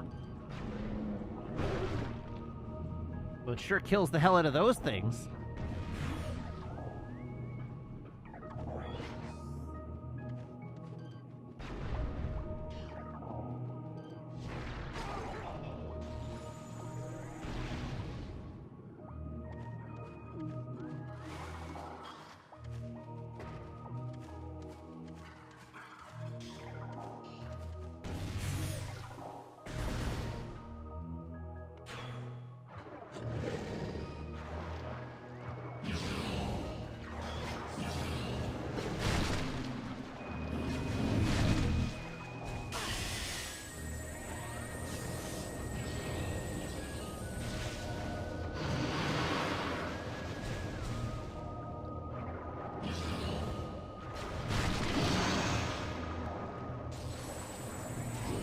Wow, I'm third screen content now. That is hateful. What did I do to you, Jim Cat? I've been nothing but pleasant and respectful ever since you joined the channel.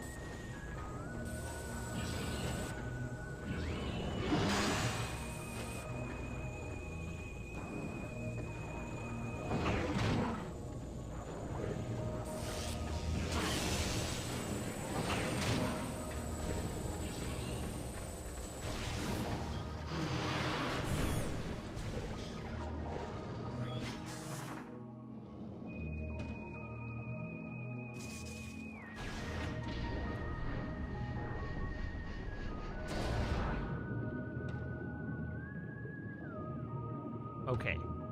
Surely there must be an E-tank in here. Or, I guess, in the alternative, this is where the ammo upgrade is.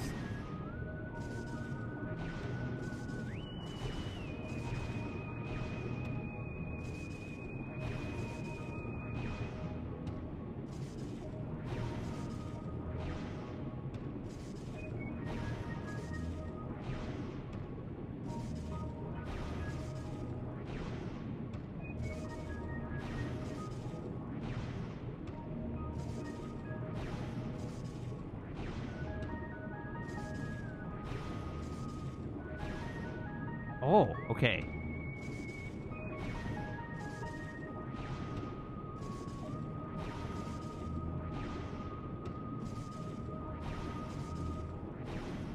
Ha-ha!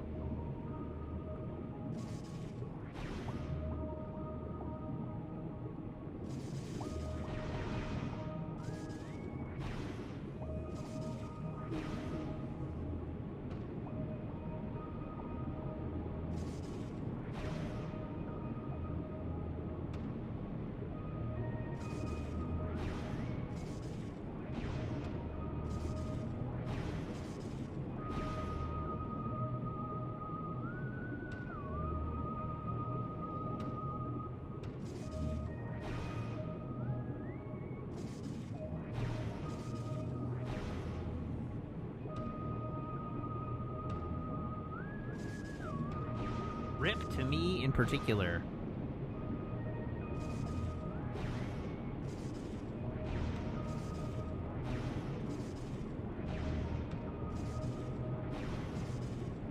What did Jibcat do? You all need to lay off a Jibcat. Jibcat has done nothing wrong. Justice for Jibcat. Jibcat is a vital member of this community.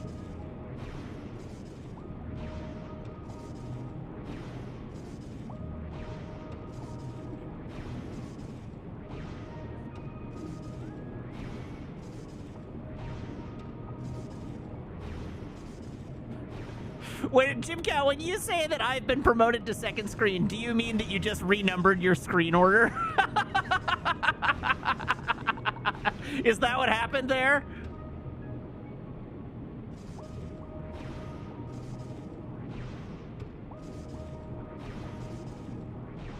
No, you put the Stream Deck down.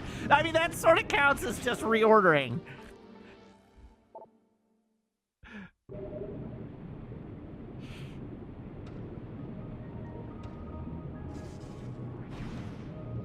Man, I'm disappointed that wasn't a better upgrade.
Okay, let's figure out how to destroy this friggin' statue.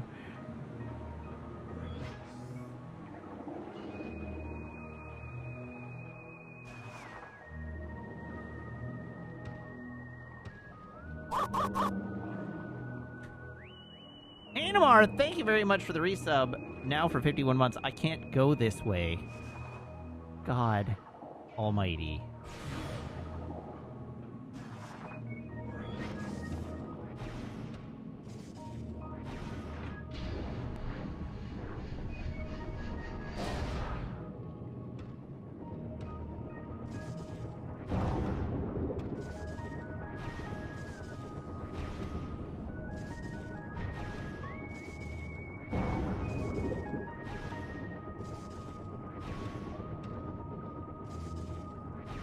That is categorically the most annoying ball tube in the game so far. Profoundly obnoxious.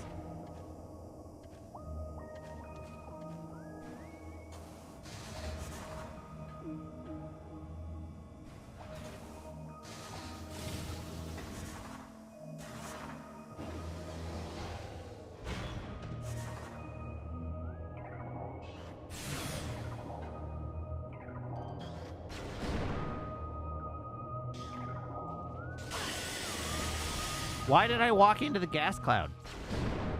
That was stupid.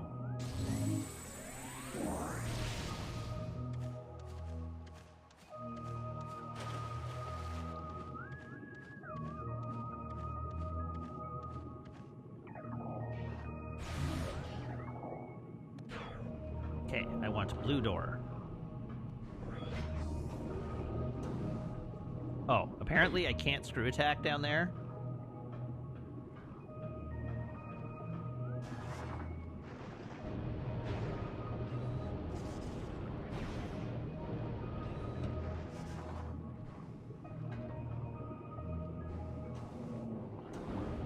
Oh, right, but I have the... I'm so smart.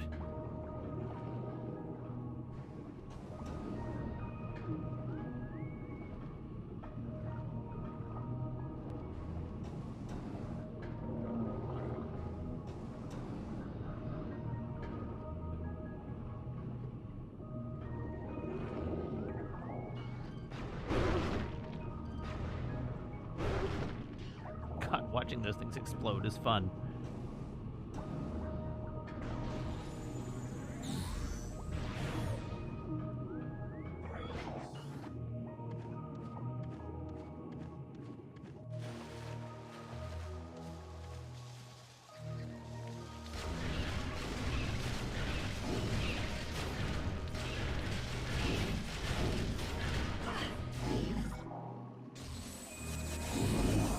Oh, yeah!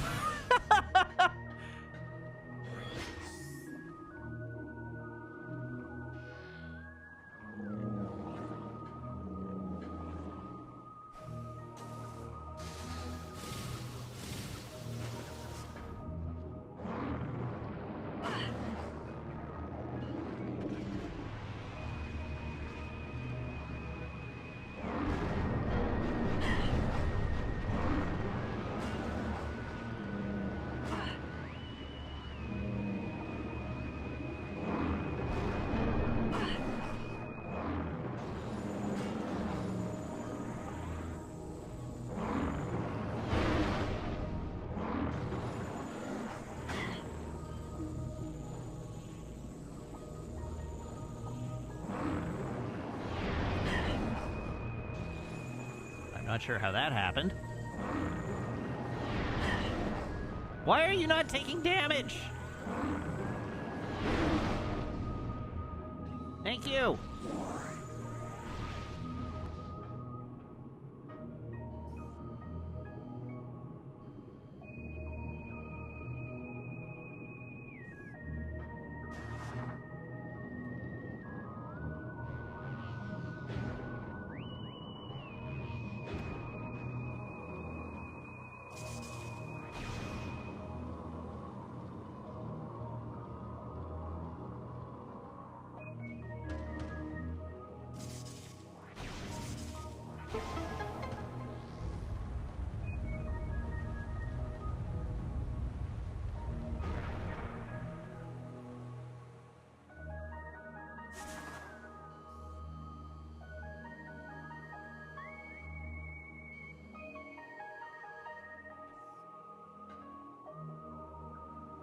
Okay, cool.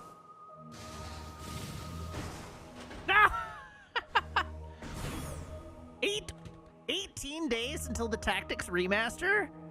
Dang, that's soon. I wish I was employed.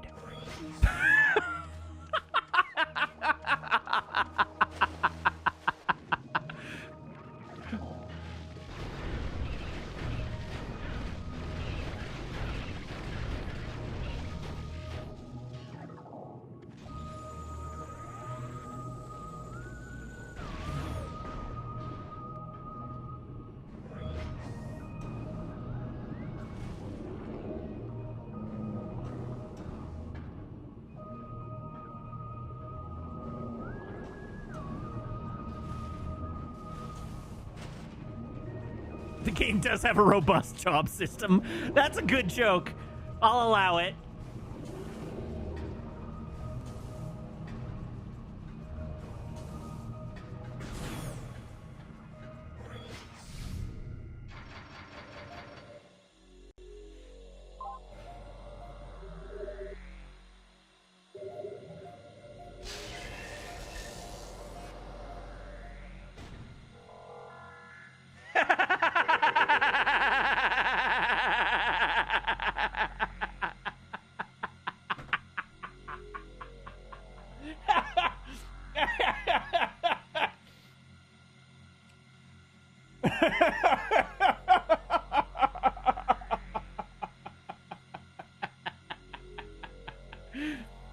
Oh, dear me.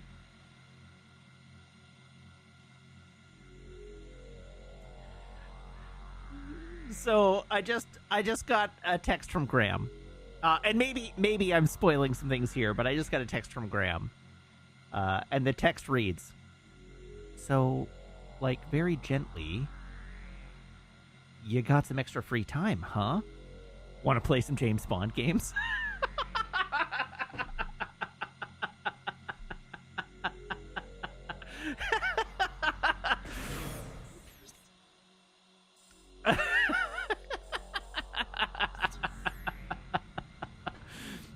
So you can understand why that cracked me up, I hope.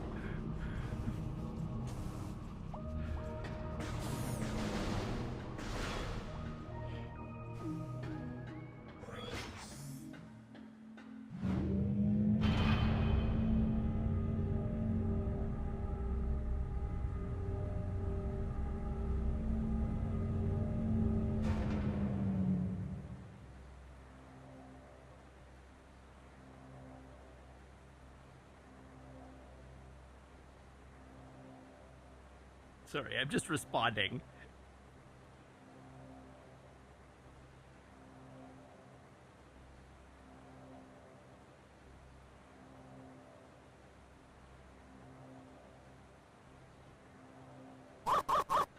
Kosar Prime, thank you for the resub, now for 58 months.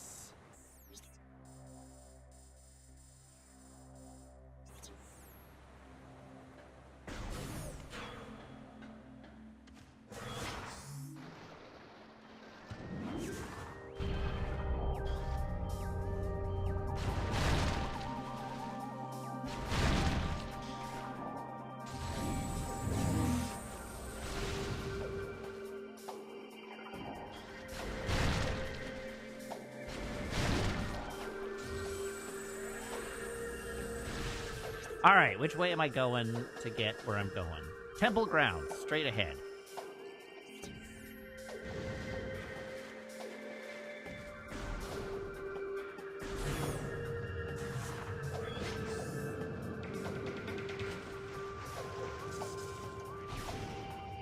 Jim Cat, what happened to the sub counter is things that you miss when you're not here promptly at 6:30 when the stream starts.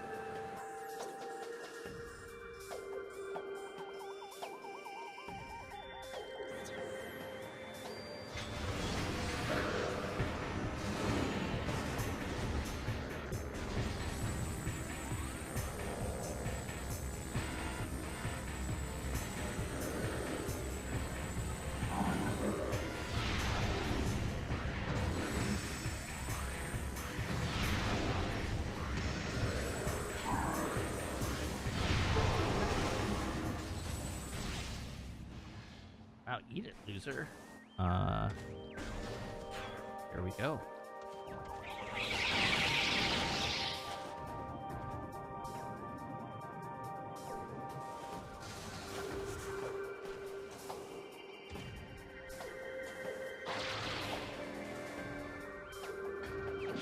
Oh! Look at that!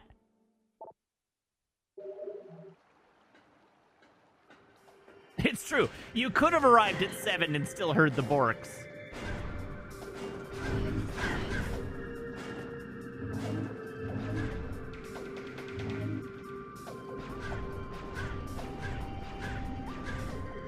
Jim Cat, thank you for the gift subs. Congratulations to Mondo Titan, Ray of Light BT, Gilly Knox, Mushable, and Flapyak.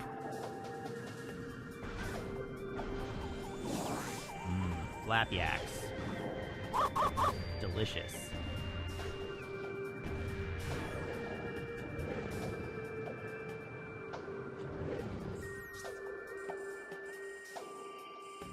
Where am I? I want to take a right.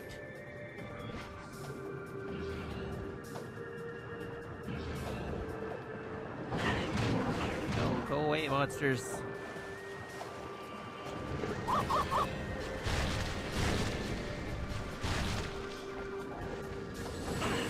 Ow! Ow!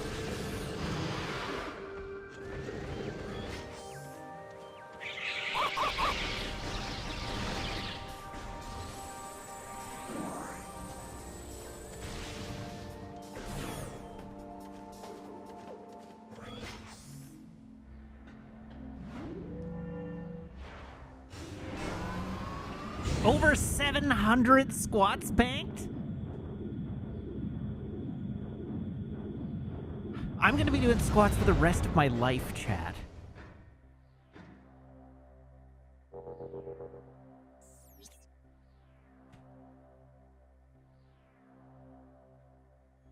I mean, yes, me doing many squats every night from now until Desert Bus is probably great.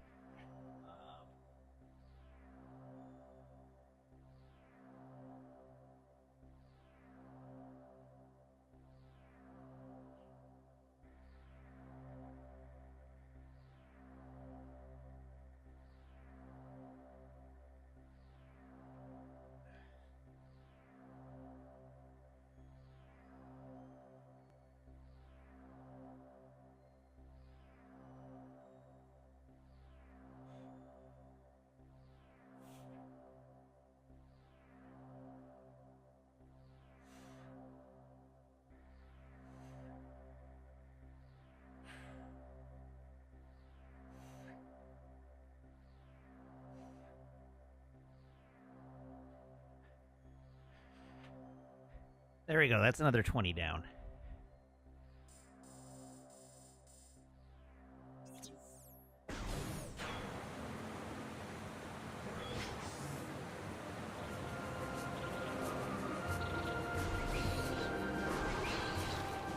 What do you mean 705 owed?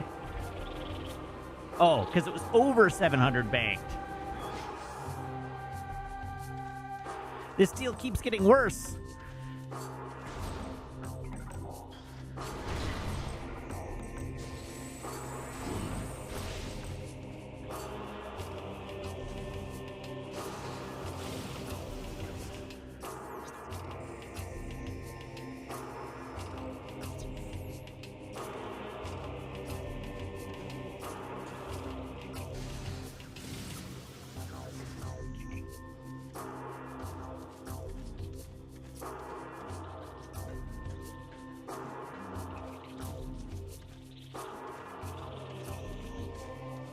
Next year I'll ride the unicycle for Fondo.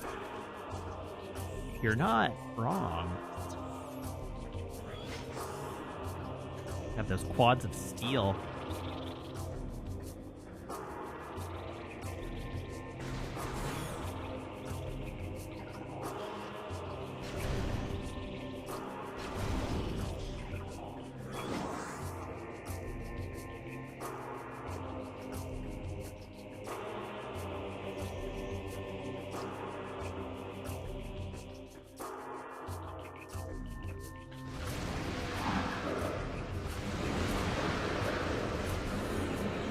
Gonna ignore those guys and go straight on through.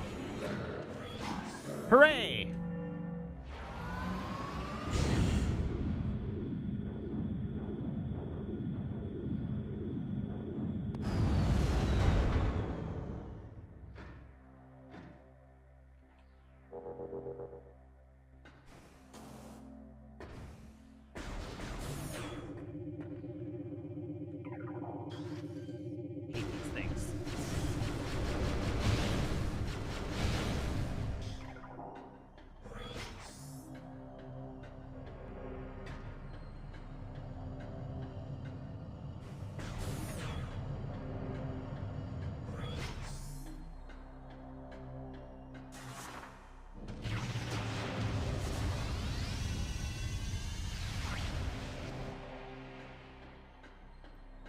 Okay. This way.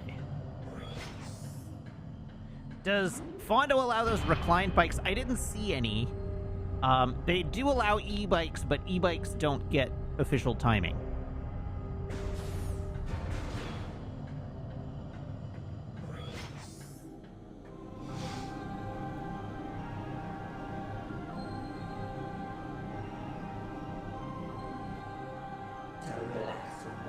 The light of ether shines from all three temples once more. And yet dark ether remains. One energy controller still shines in the darkness, sustaining the world. The Sky Temple, dark shadow of this hallowed place, holds the final energy controller.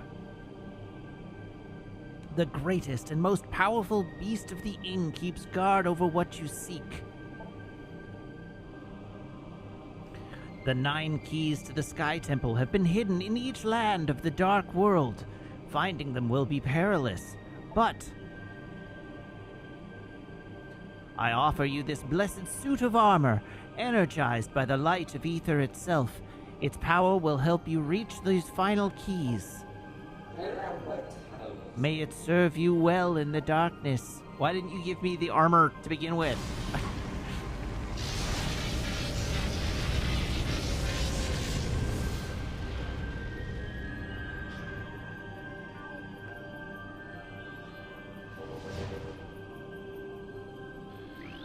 All right, time for the light suit.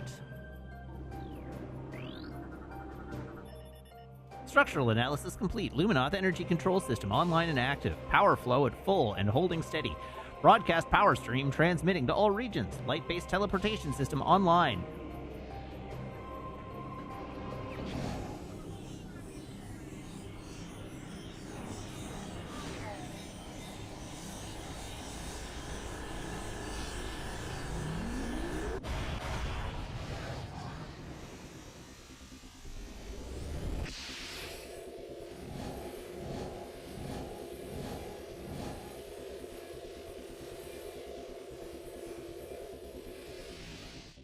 Okay, yeah, that's pretty dope. I don't know, it's a little more organic than I like Samus's suits to look.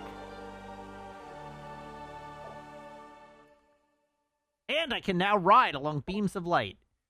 Additional data downloaded to inventory screen. Press start to access the inventory screen.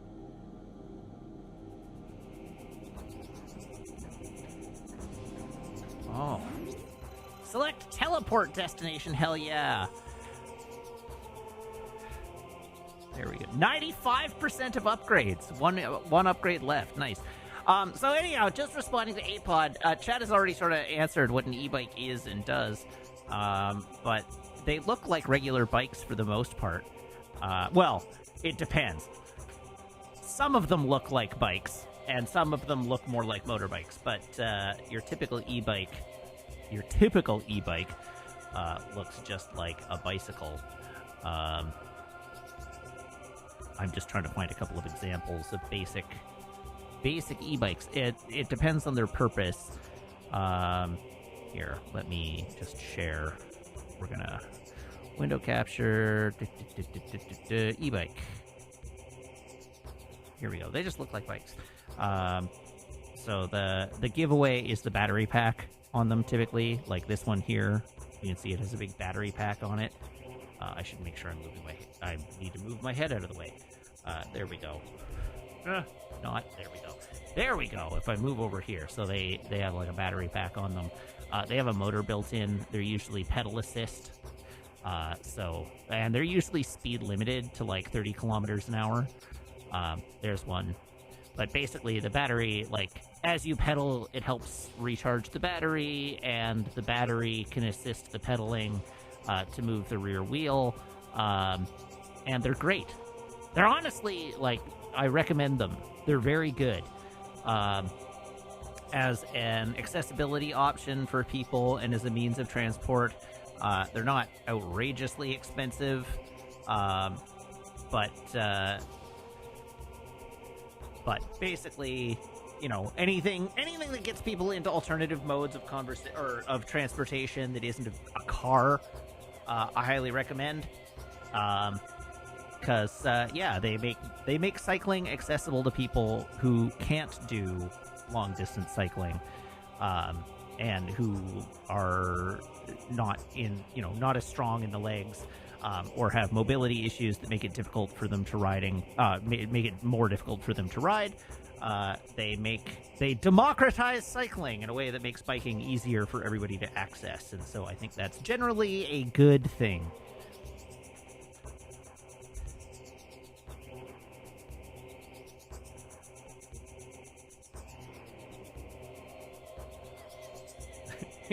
Laron says, my mobility issue is a fat ass. Well, I mean, an e-bike can help with that, too.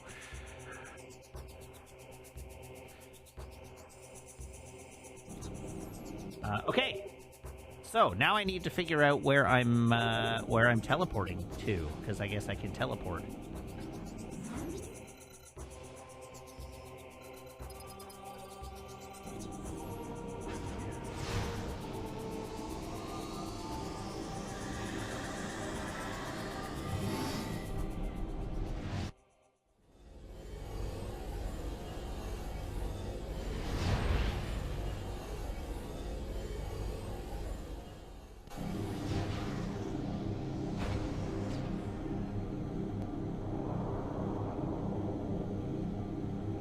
Biking does indeed work the glutes. But squats are where you really work the glutes. Let's be real. Okay, so I need to adventure through the dark world, I guess. So I need to find my way into the dark world and then go hunting for keys. Oh, there is a gray door I haven't accessed. All right, let's go there.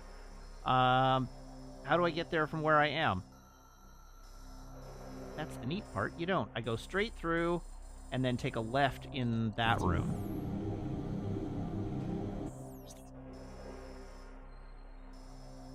Oh, but I need to get to a portal.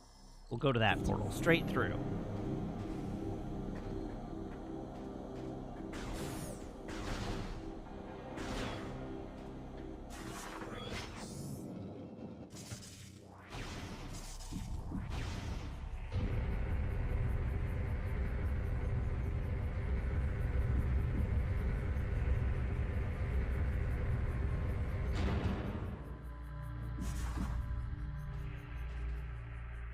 Yeah, e-bikes are fantastic for commuting. They're really good for running errands and things like that. Because you don't get super sweaty and you don't have to work as hard while riding them. And they're generally more comfortable to ride. So they're fantastic for commuting and for errands and for basic life activities. The kinds of things that you would ride a car for, right? They're not, I mean, that's not to say that they're not good for, exercise. You can also just get exercise on them.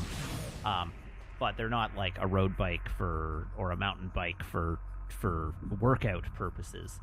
But they are very good for just day-to-day activities and using them as a transportation mode.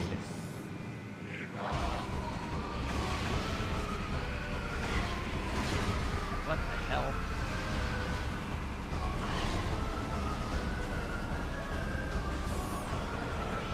Brand new outfit and I'm getting my ass beat already.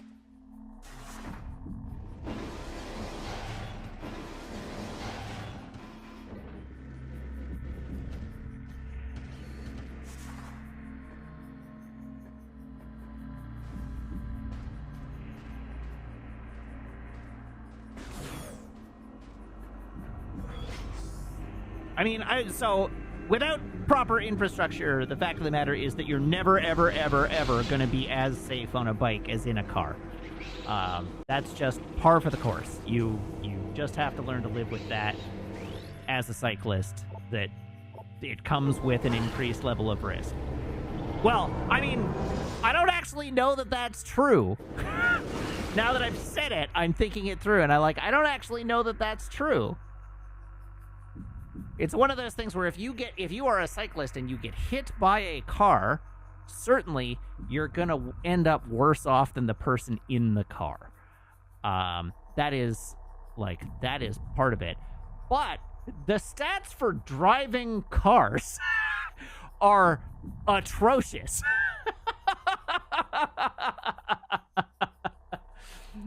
You are not actually very safe in a car. And so I don't actually know that people on bikes are statistically less safe than people in cars. But yes, if you lack cycling infrastructure, naturally you're going to have to ride on the road, and that means interacting with cars.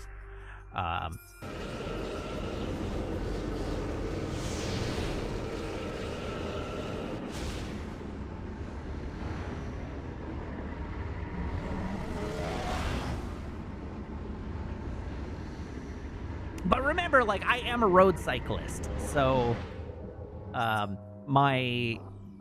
you're probably not going to make a very convincing argument to me that riding outside of bike lanes is intolerably unsafe, because I do it all the time.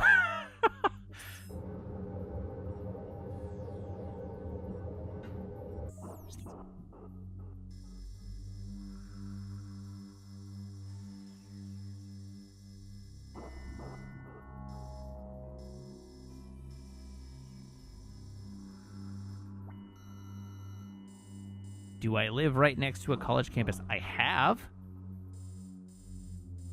In fact, I do. I ride around UBC all the time.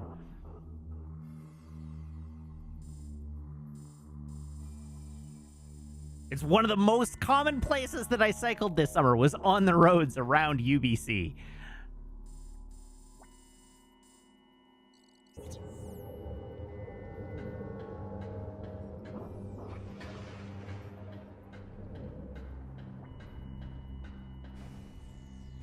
I could ride to SFU and back, and it's a fairly common route to ride Burnaby Mountain. Like, that's the thing. If you're cycling, you just have to get used to riding on the road with cars. And there are ways to do that defensively and that won't get you killed.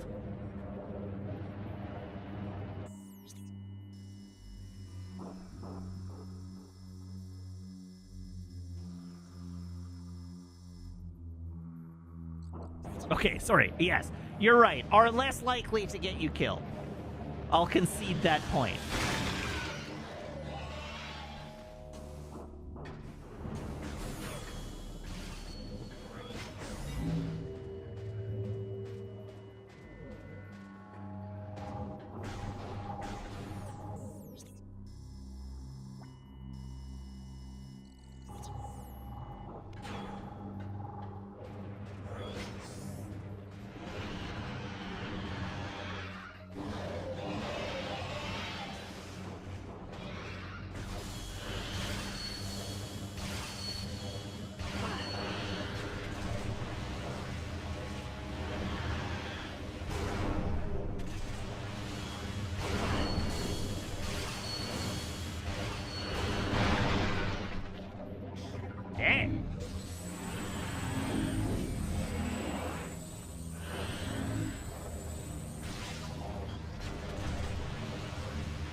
Okay, I hate this room already.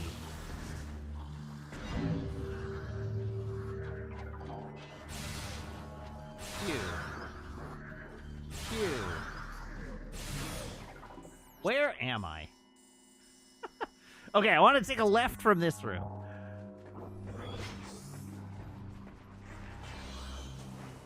And I guess I should be keeping my eye out for keys.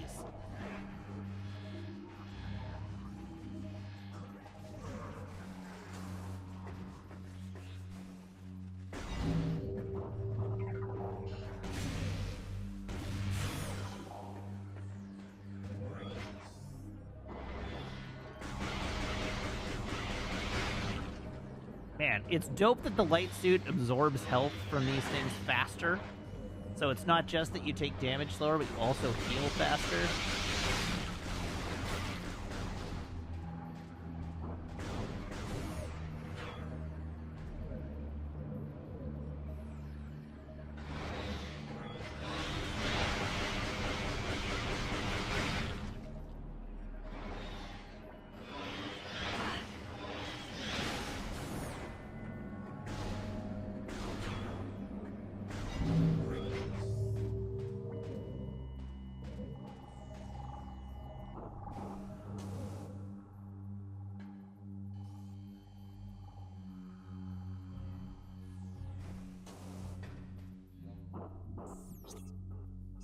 Okay, there's a save room up here.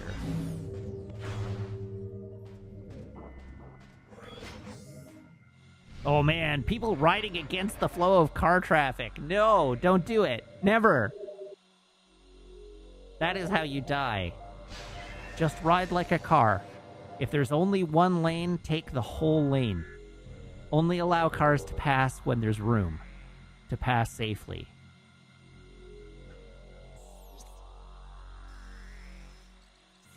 Assert your right to the road.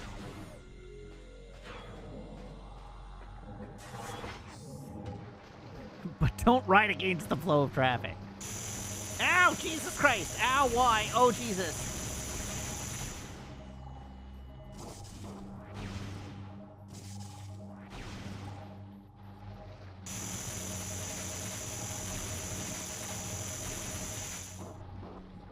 So what is that thing and how do I get at it?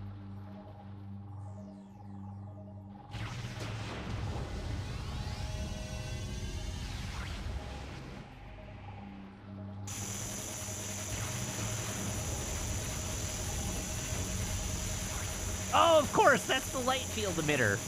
Jesus, I am very smart.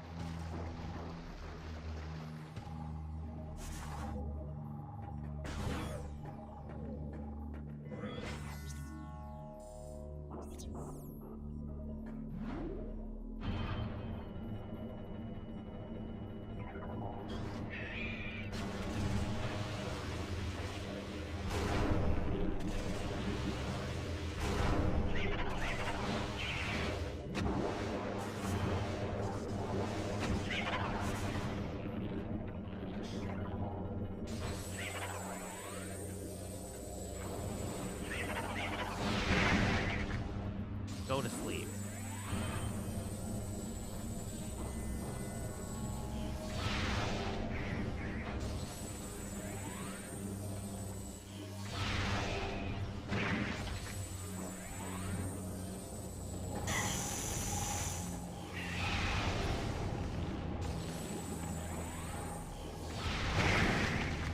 Want nothing to do with any of that.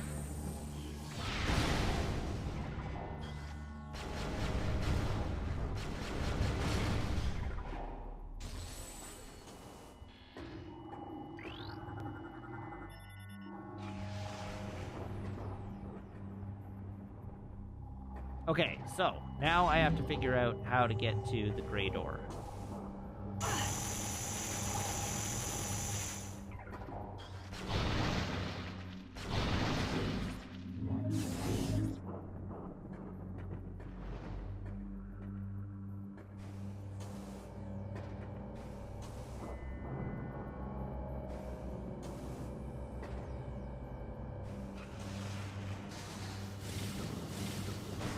Well, that worked.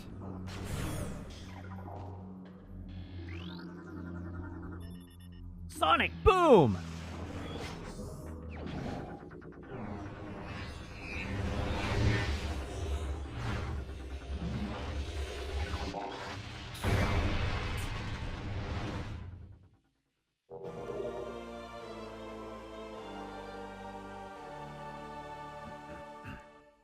100% upgrades.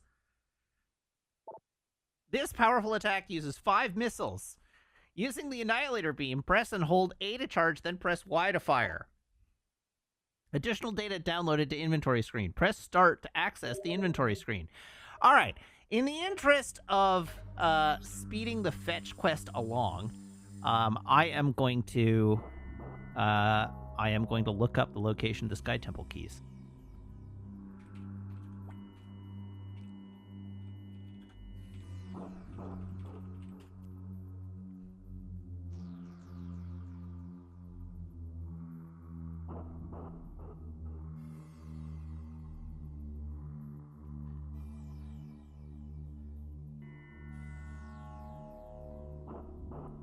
How does that sound? Is it? I says cheater. All right. Where am I? What world am I in? Okay, we are in Dark Aegon Wastes currently. So first location that we need to go to is Battleground. Sorry, Battleground, Dark Oasis. Those are the two locations. Battleground and Dark Oasis. So let's look for both. Dark Oasis, right there.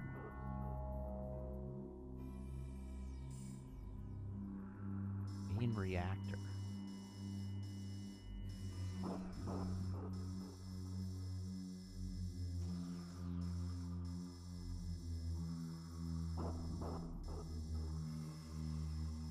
Now I'm just doing a quick scan. Okay, so Battleground is there and Dark Oasis is there. Also, I want to look up the energy tank locations.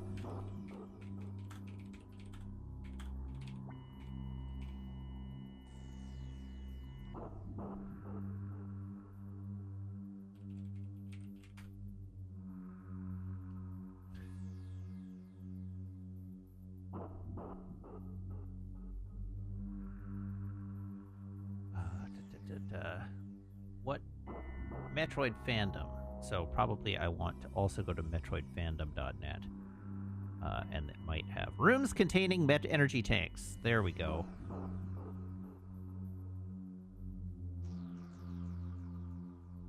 That's what we're looking for. Rooms containing energy tanks in Metroid Prime 2.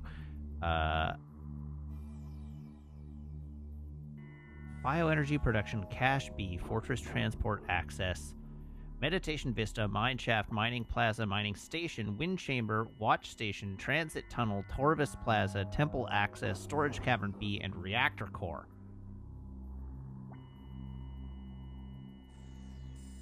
Okay, I am here, so I want to go out, and I want to take a right.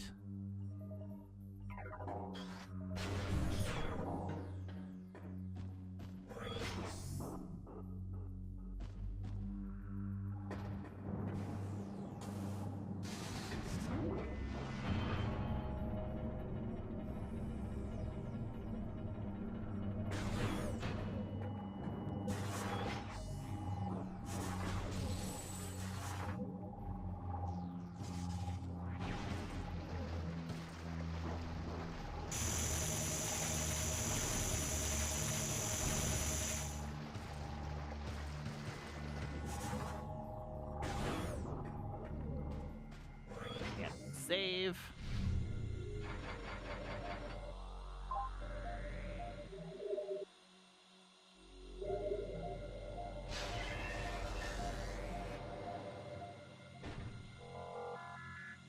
And we've saved.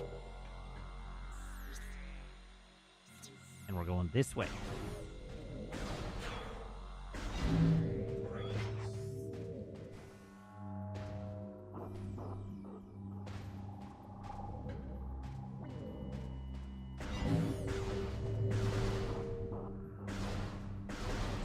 I also need to figure out where in my inventory I can find the Sky Temple keys. Inventory. Probably under miscellaneous. Dark Temple keys. Sky Temple keys. I have Sky Temple Key 6. And that is the only one.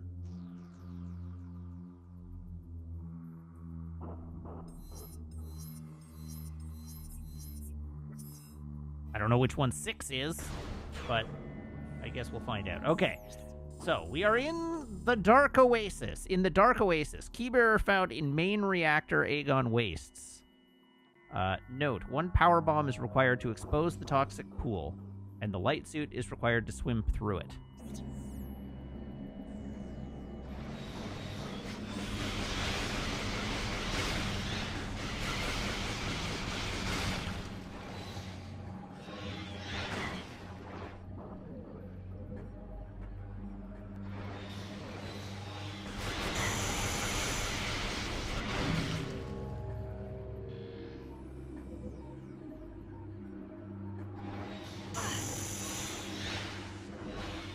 Ah, yes.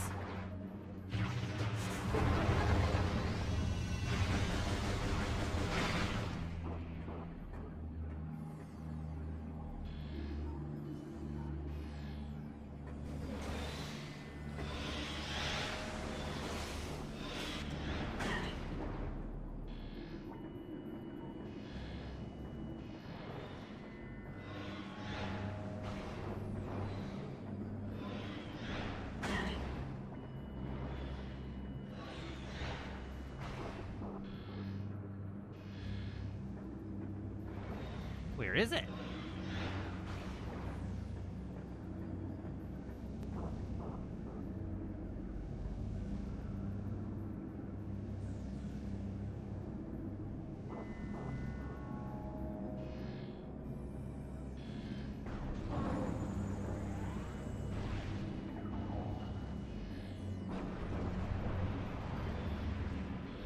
I should scan that, because that's a key bearer.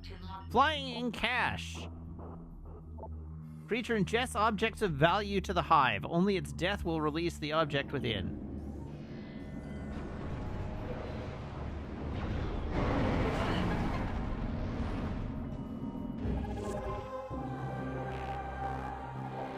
Very nice.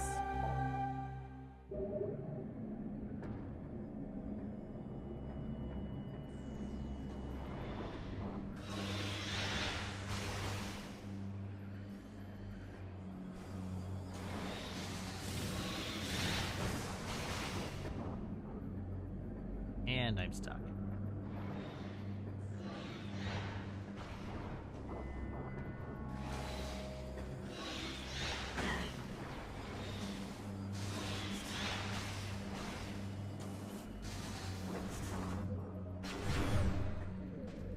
All right, on to the next room.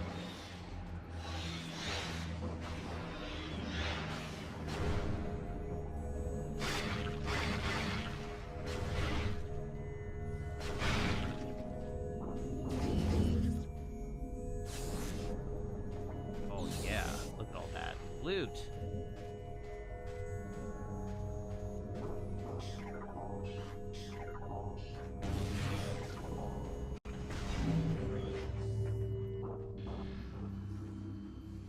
Okay, this is actually, I think, the next room that we need to be in. Nope, no, it's not. That is, so I want to take a right from here.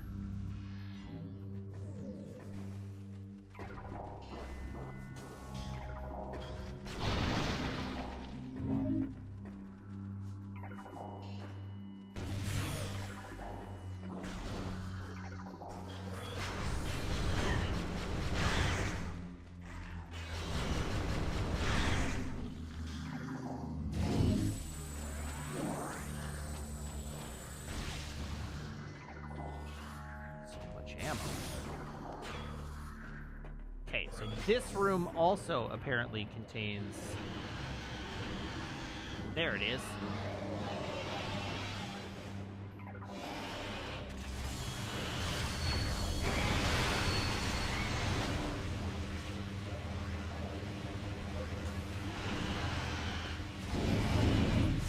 Oh, yeah.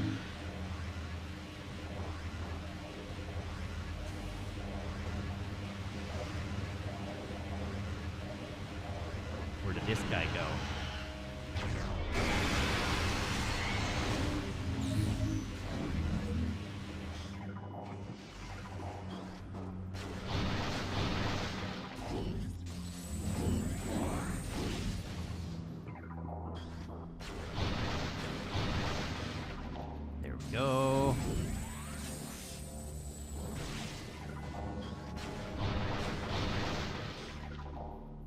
nothing. Alright then. Fine. Be that way. Keep your secrets.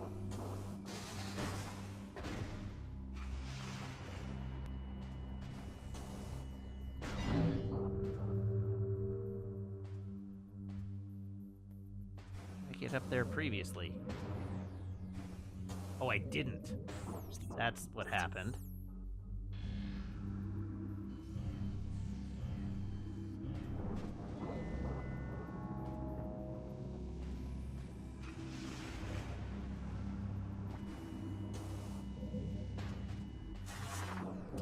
I get it.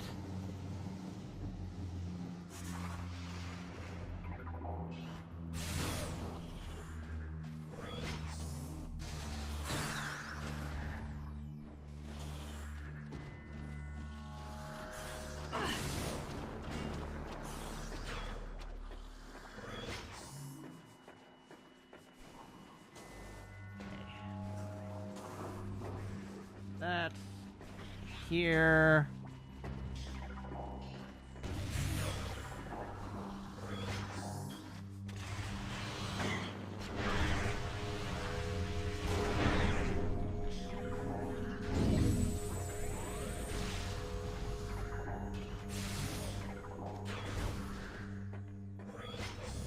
Okay, and now I can get over there. Except that the aim can respawn, which is kind of annoying.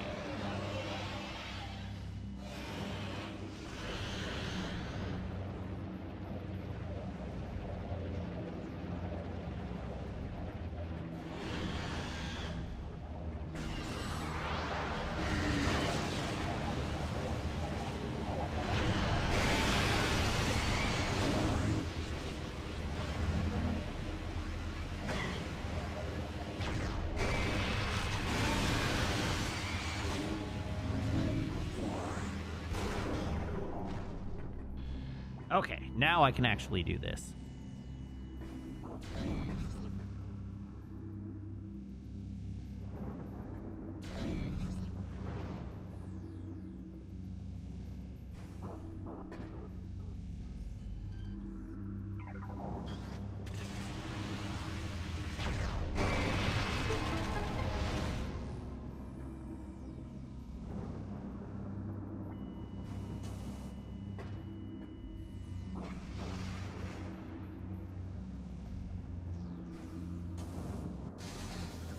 Oh, what? So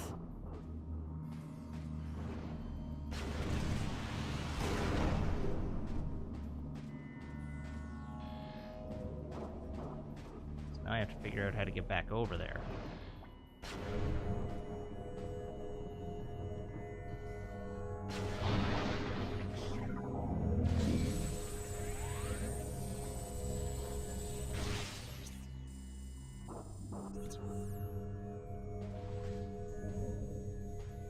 And the only way might be to go around. Which of your screens am I, or sorry, which of my screens are you on? You are second screen content for me.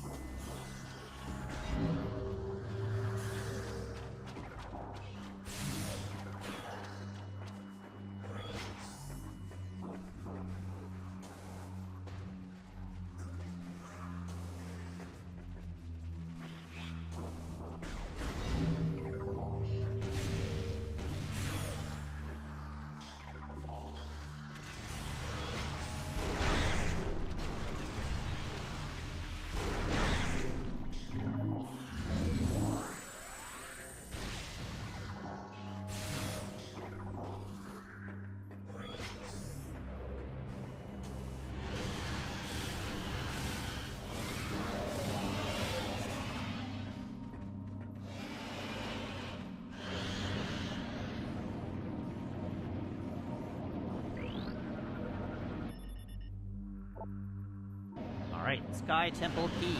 There's Sky Temple Key 3.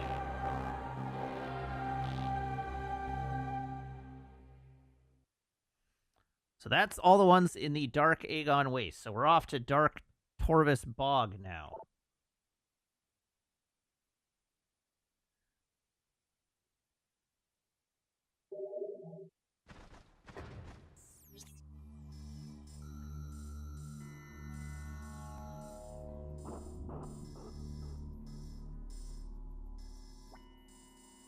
probably the best thing I could do is go to a teleporter, or go to a portal, and then to a teleporter.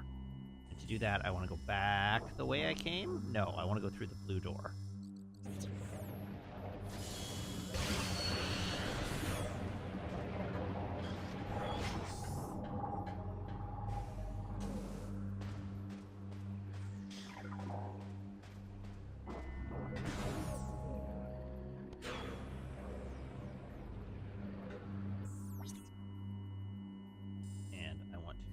Black door from here.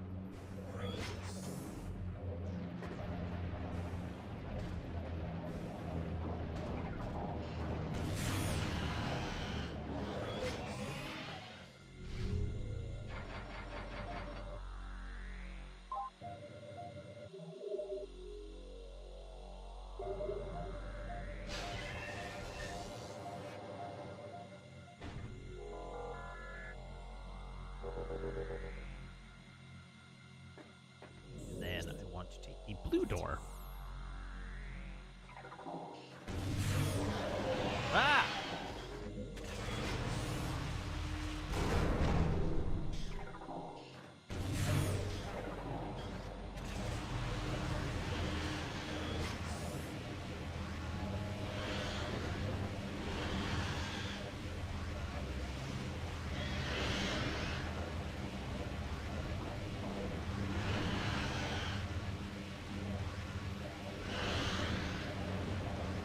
Stand up and face me, angry cloud.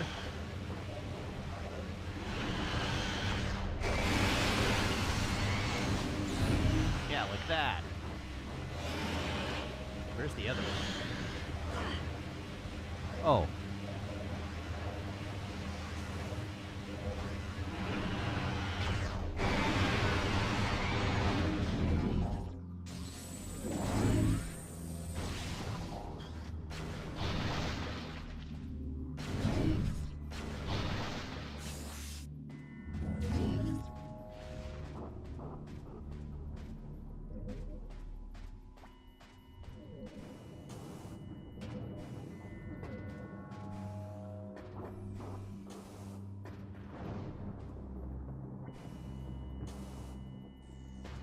So, oh wait, this is the door I want. Yeah, this is the door I want.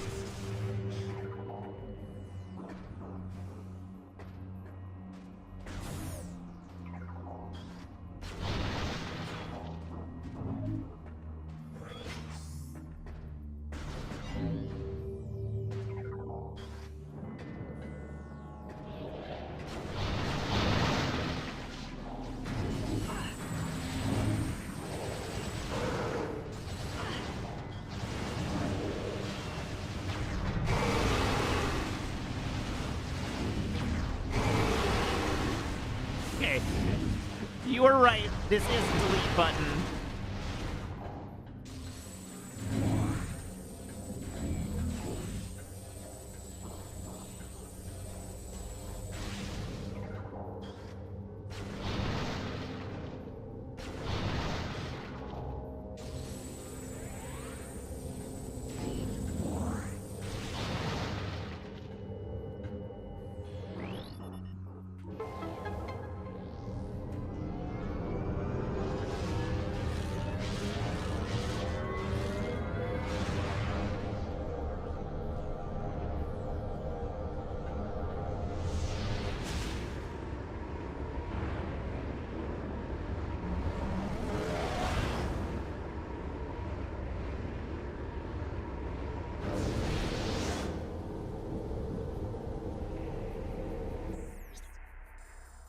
Okay, so from here,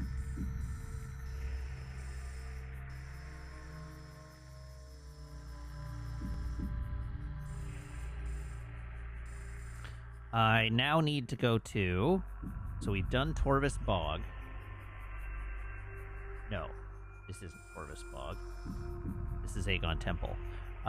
We need to go to Torvus Bog next. And to get there from here, let's figure out where I am.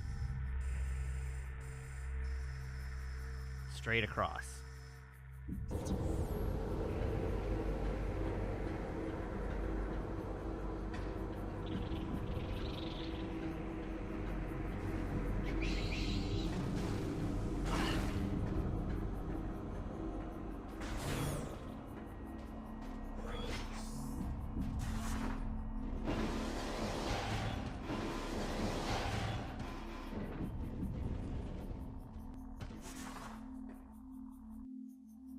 I always get turned around when I drop out of that.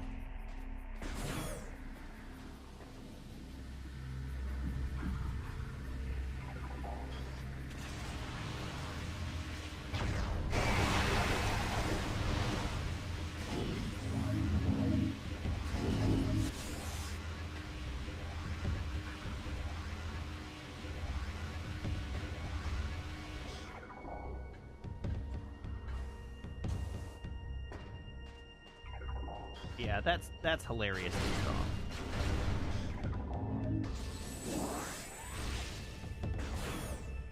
Strong like ox.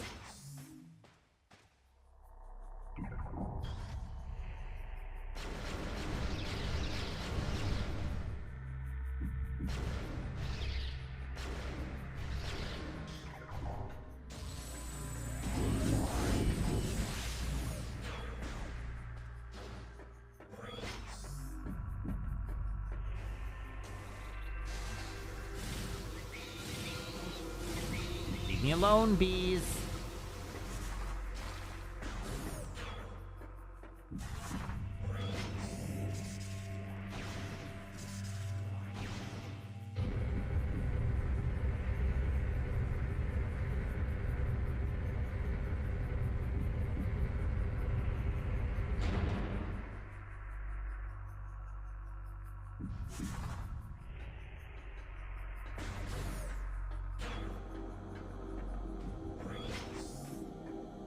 All right, to Torvus Bog.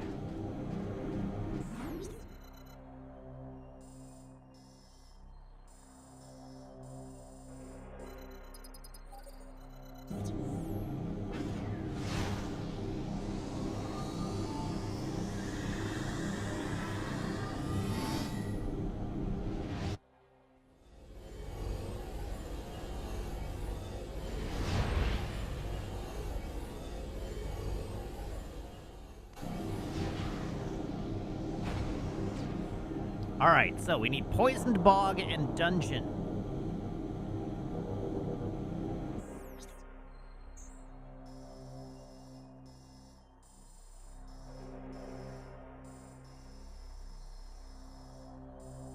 Under Temple. Crypt. Sacrificial Chamber. Dungeon. So we found Dungeon. And what did I say the other one was? Poisoned Bog.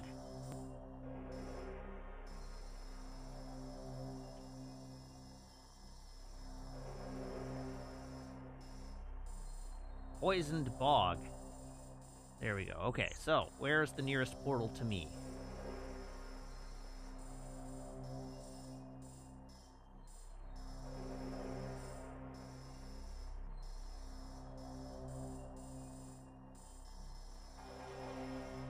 Well, I guess I could do that. Okay, let's go to Dungeon first since I'm here.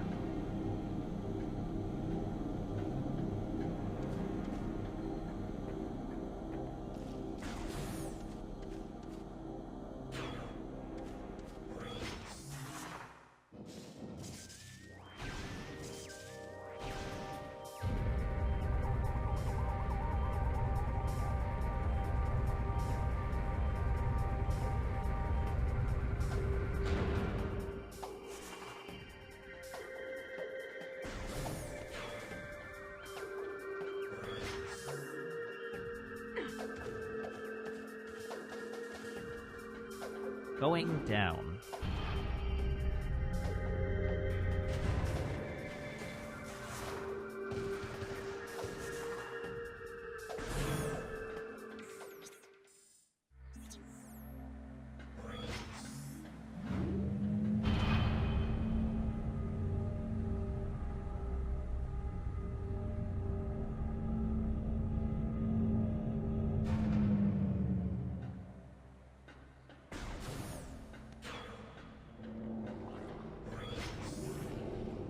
Have I saved recently?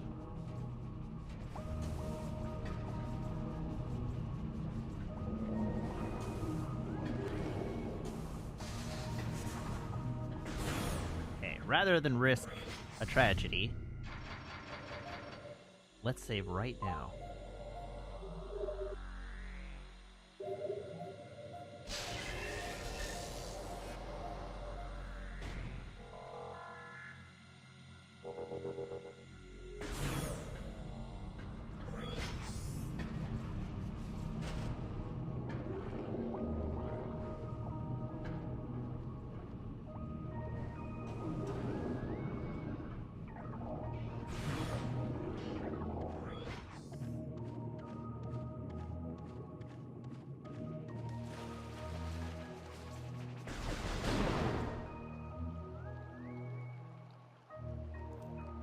The problem with being, like, with assigning Zappy the bones or, oh man, I lost my, bones or O'Brien dichotomy, and having Zappy be like, okay, well, I'm the one that's not racist, is that they're both racist!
Wow, they survived that remarkably well.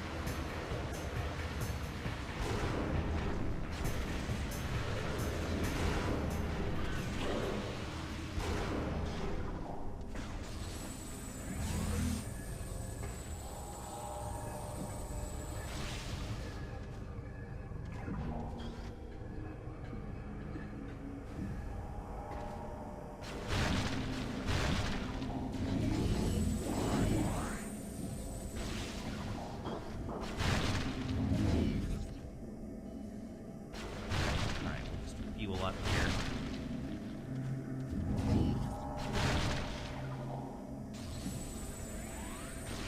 Okay, which way am I going? Oh, I fully took the worst option. All right, we are going that way.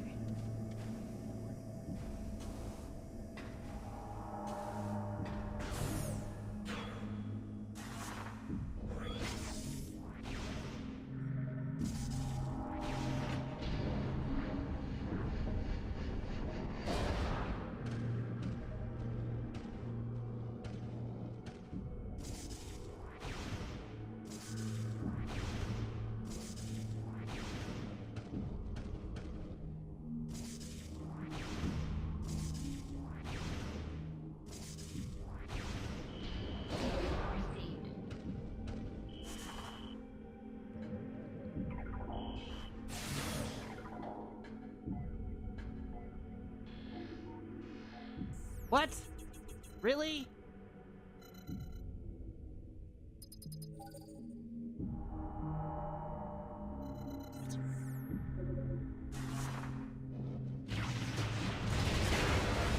Oh, all right, good.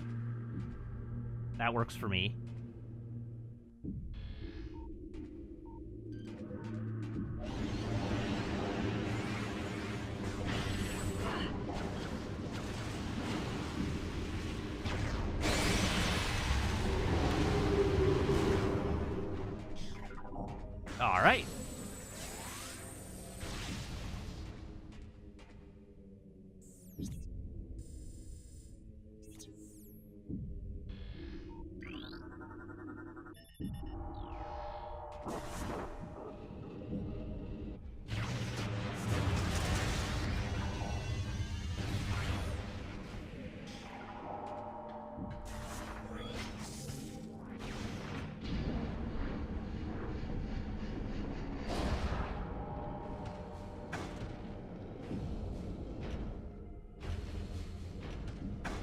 I'm wondering if, in fact, there is a...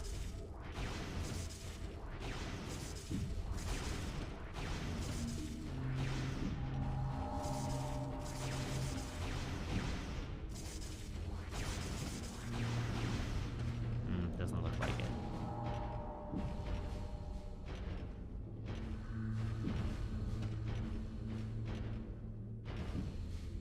I am the space koala with the universe on its back. That's who I am in this question.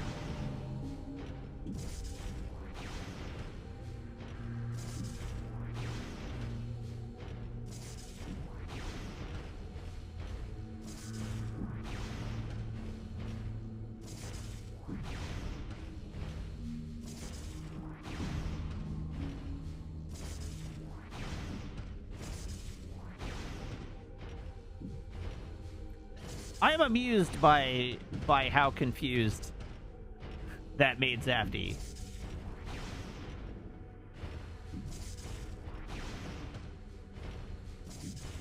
Canonically, Zafty in Star Trek, thanks to Lower Decks, the universe exists on the back of a like trans-dimensional koala.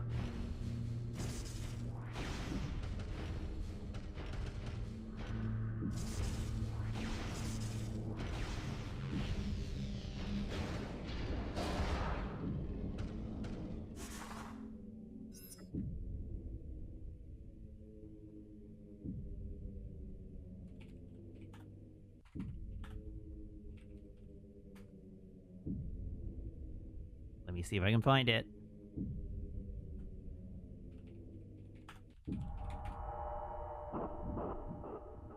Yeah, here we go. The space koala.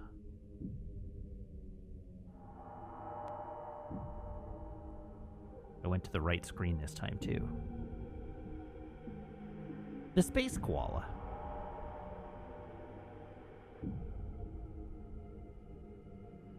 As evidenced by the end credits, the koala, the interdimensional koala exists, and this is what the universe.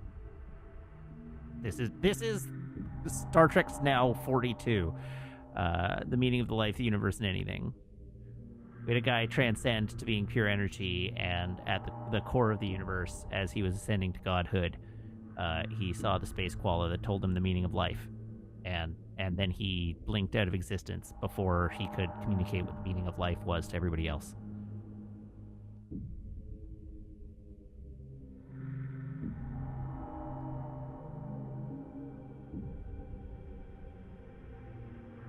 Oh no! Oh, Sam, I can see what that link says, and now I have to click it. We're gonna go on in this adventure together. We are not gonna go on this adventure together.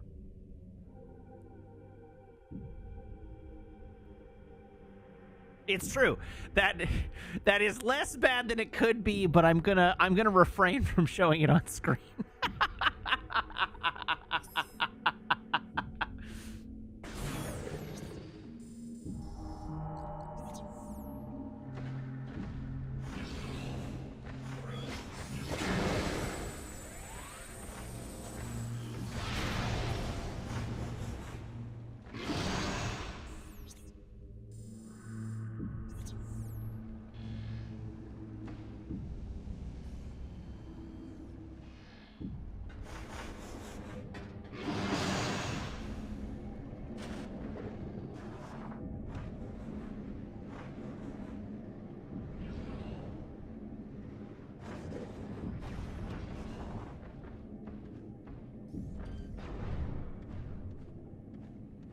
Okay, so now I have to figure out how to move these things.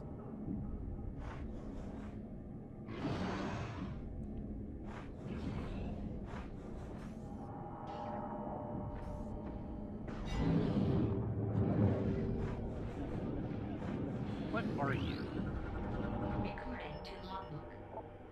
A watch drone, rogue sentry mechanoid, indestructible but irritated by bright light. Target can be herded out of place by exposing it to light. Neat.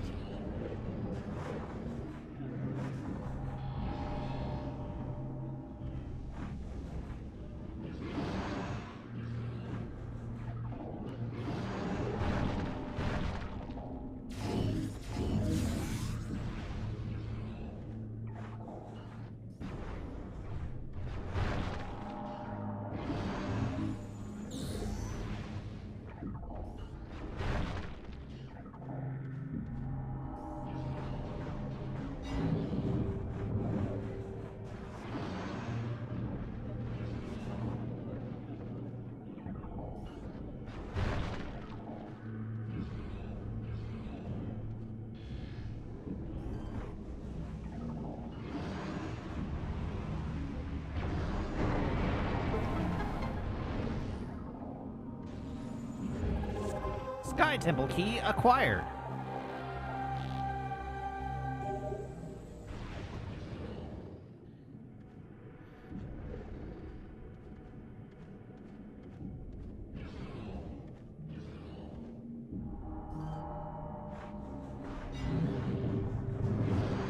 All right, get moving. Get out of there.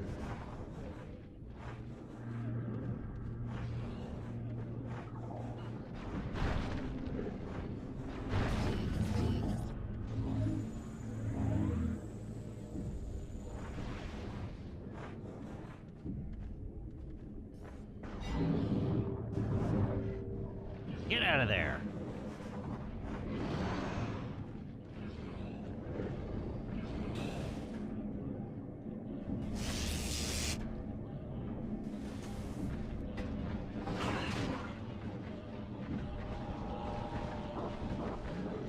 Okay, and I can't go that way, so we gotta go back the way we came. Ow.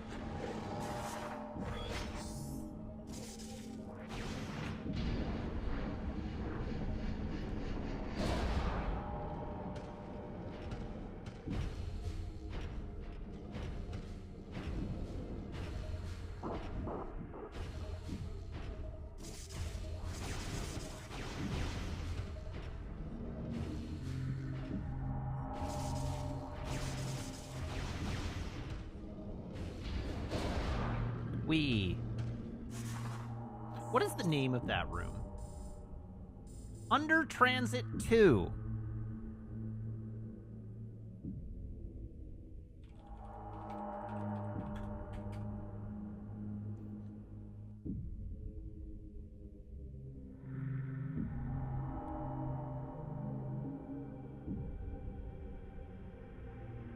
Okay, there are no items in this room. That's what I was concerned with.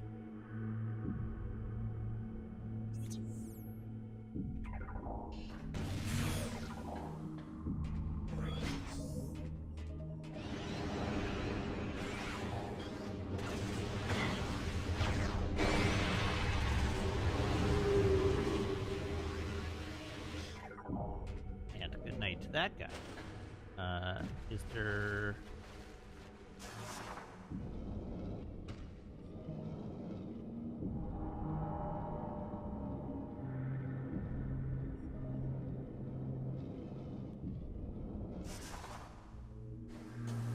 That answers that question.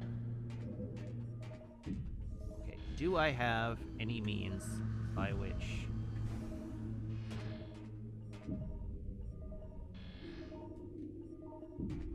to ascend?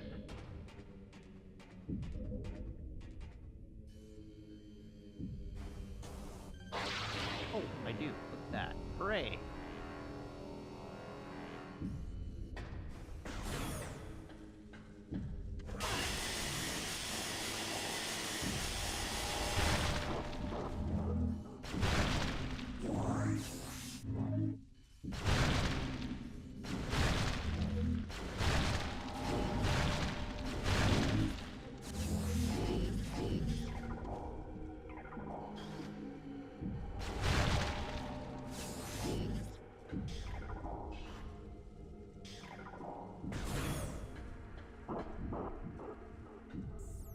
Okay, so now we need to get back up, which I presume means going this way.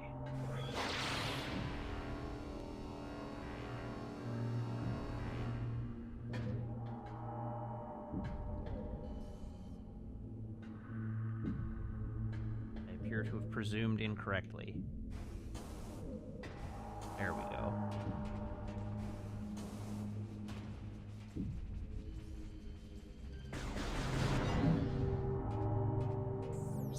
Oh, right. I need a portal.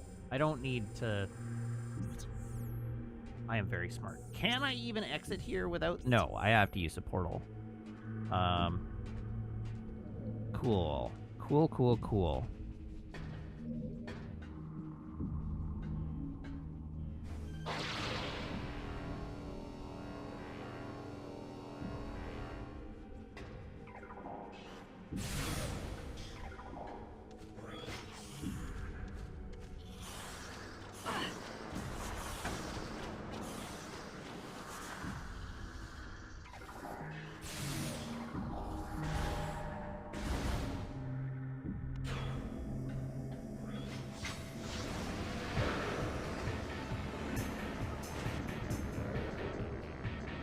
Heck, I didn't mean to fall into the drink.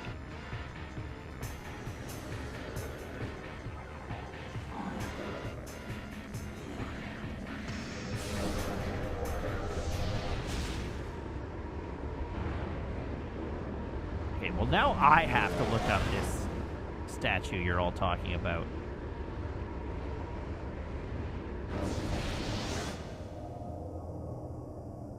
Ah, my virgin eyes!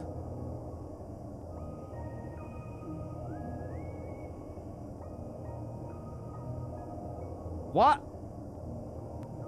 This cannot possibly be an officially licensed product.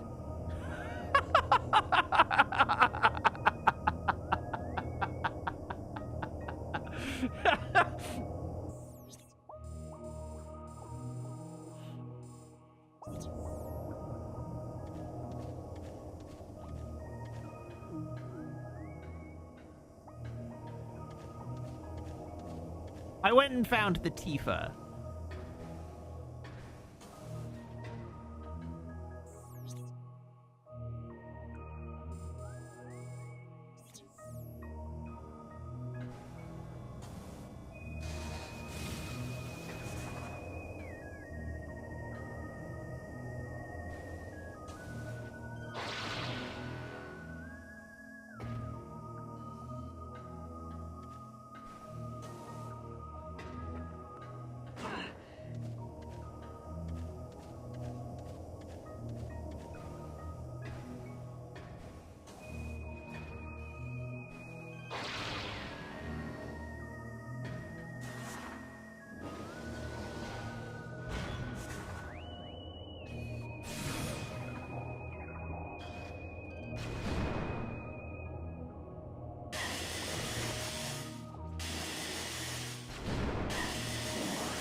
Where am I trying to go?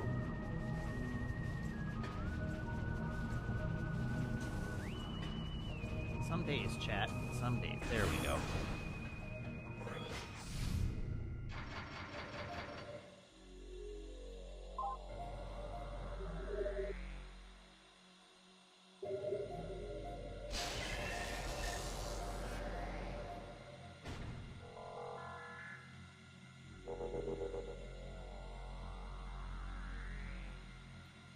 Alright, I have saved. So, next stop. What is the next destination? Is the Poisoned Bog. So we're going to go upstairs first.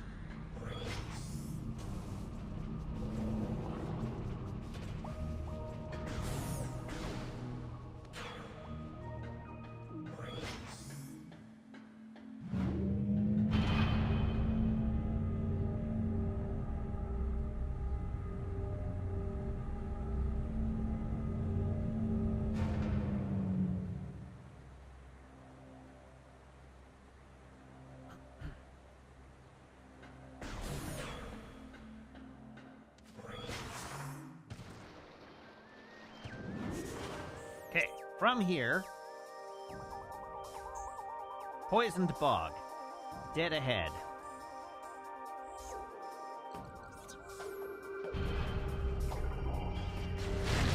And then I will need to find a portal that I can use.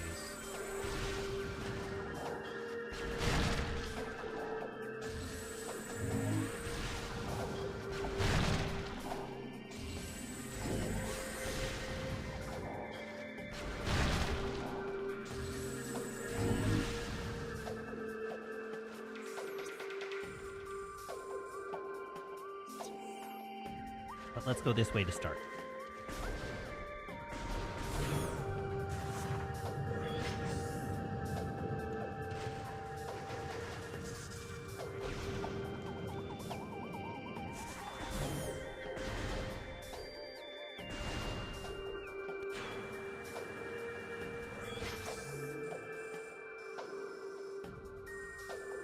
Okay, that's the room that I am going to need to be in. To get there, I'm going to need to go there. So I need to take a left out of this room.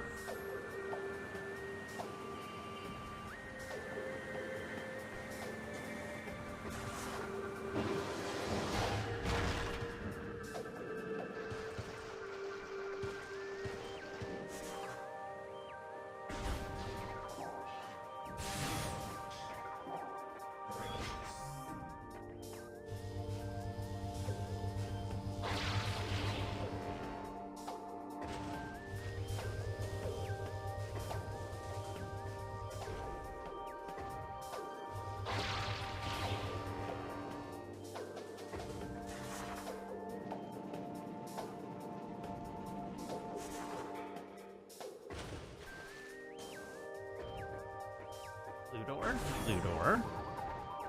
Okay, and then there should be a portal to my left.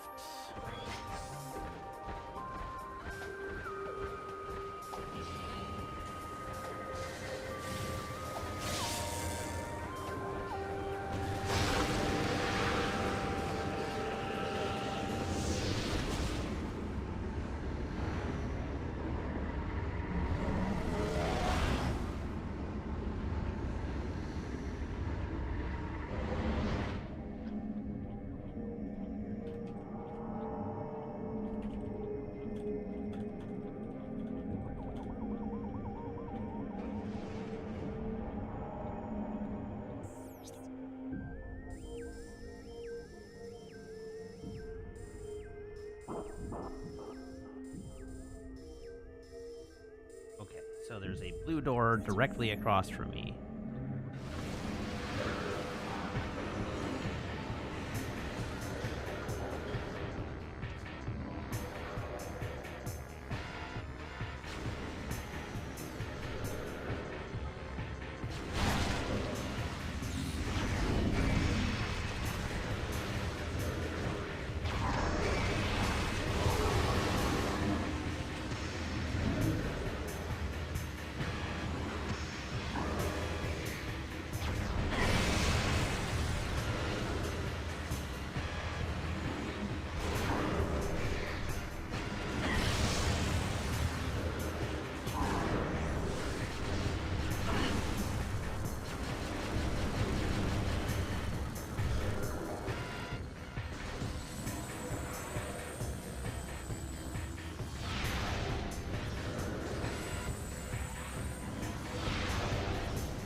Somehow? Jesus.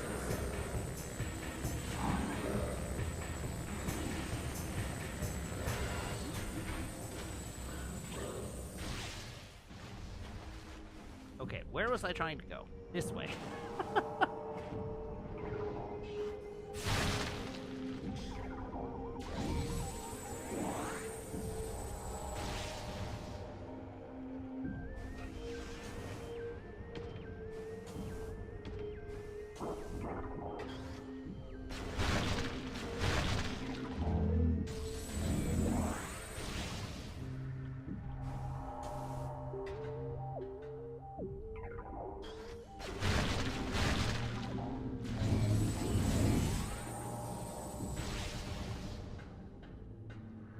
Okay, good. I've got ammo gain. Now I can go... Wait, no, I am in Dark Torvus Bog. Now I can go where I'm actually going, which is down there.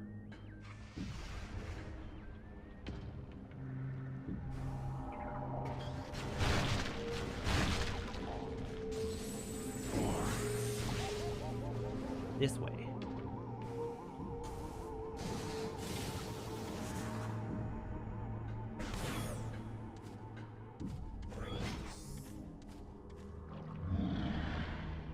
Why did we end up talking about Kill la Kill? I don't actually understand how we ended up talking about Kill la Kill.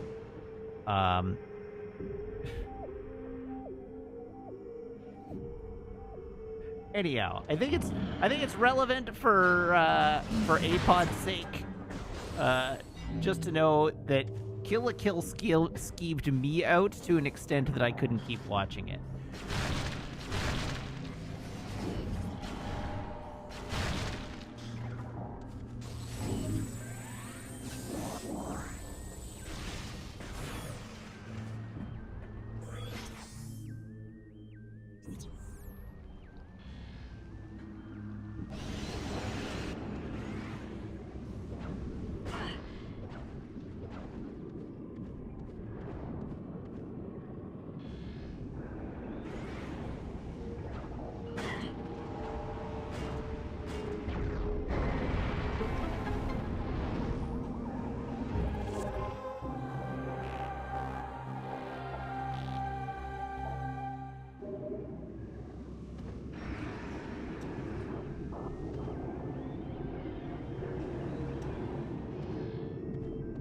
All right, let's get out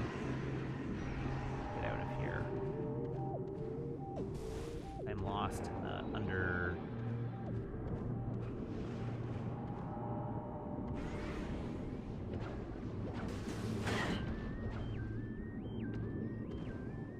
That looks promising.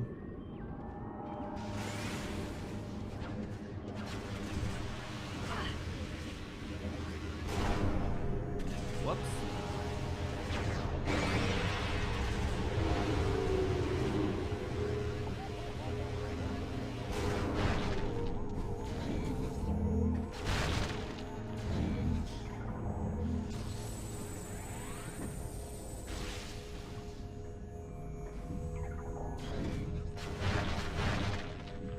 Was what my end?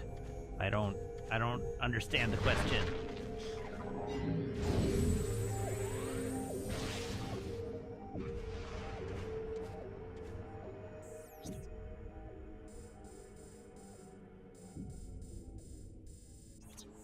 Oh, you heard a loud boop.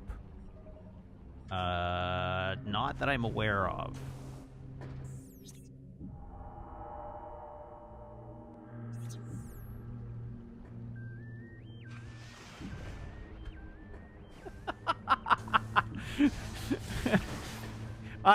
I would not personally describe Kill la Kill as furikuri but for nudity. But that is pretty funny.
All right, this is a door.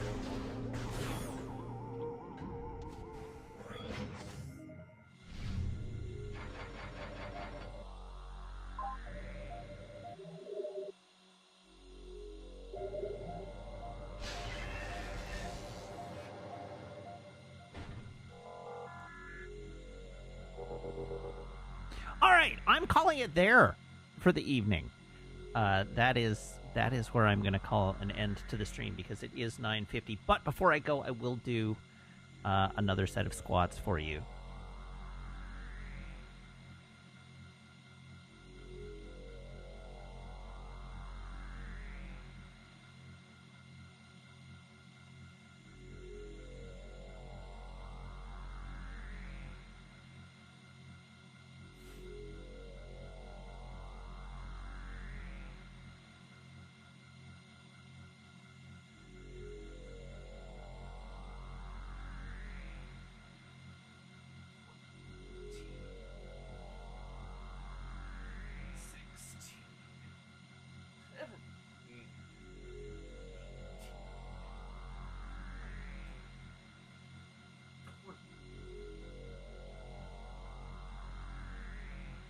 There we go. There's my 20 squats. All right. So, thank you, everybody, for tuning in. Thank you to everybody who subscribes, everybody who follows, everybody who cheers, everybody who chats, and everybody who hangs out and lurks. It's a genuine thrill to stream for you, and I hope you have as much fun watching as I do playing. I'll be back, same Matt time, same Matt channel, here on twitch.tv/Wiggins on Sunday, playing probably the final stream of Metroid Prime 2. So I do hope you'll tune in then. In the meantime, you can follow me on Blue Sky and YouTube and TikTok. I have a Ko-fi you can subscribe to. And if you're subscribed... Sorry, that was 20 additional squats, damn. So I think we were at 80 for the night. Anyhow, you can subscribe here or on Ko-fi. And if you are subscribed here or on Ko-fi, you can join the Discord by making sure that your Twitch account and Discord account or Ko-fi account and Discord account are linked in Discord's backend, where my server will appear to you as if by magic among your linked servers. So please join the Discord. All right, who am I rating tonight? Oh my god, P. Johnston has gifted 10 more subs just to murder me one last time. Congratulations to Phoenix. Let me use... Ad should Silence O, Frame Shifty, Fancy Frenchman, Matt Kerr, JS1813, Variable, Library, Witch K, Need for Speed 197, and The Walking. And I believe that one, that set of 10 just completely undid all 80 squats that I've done this evening. I think that one did 80, like added 80 to the total.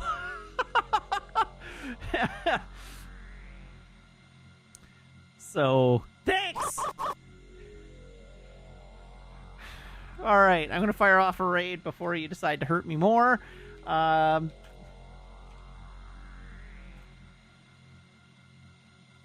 Everybody hop aboard this raid train. I will see you back here on Sunday. Until then, so long, have a good night, and if I can find it, goodbye.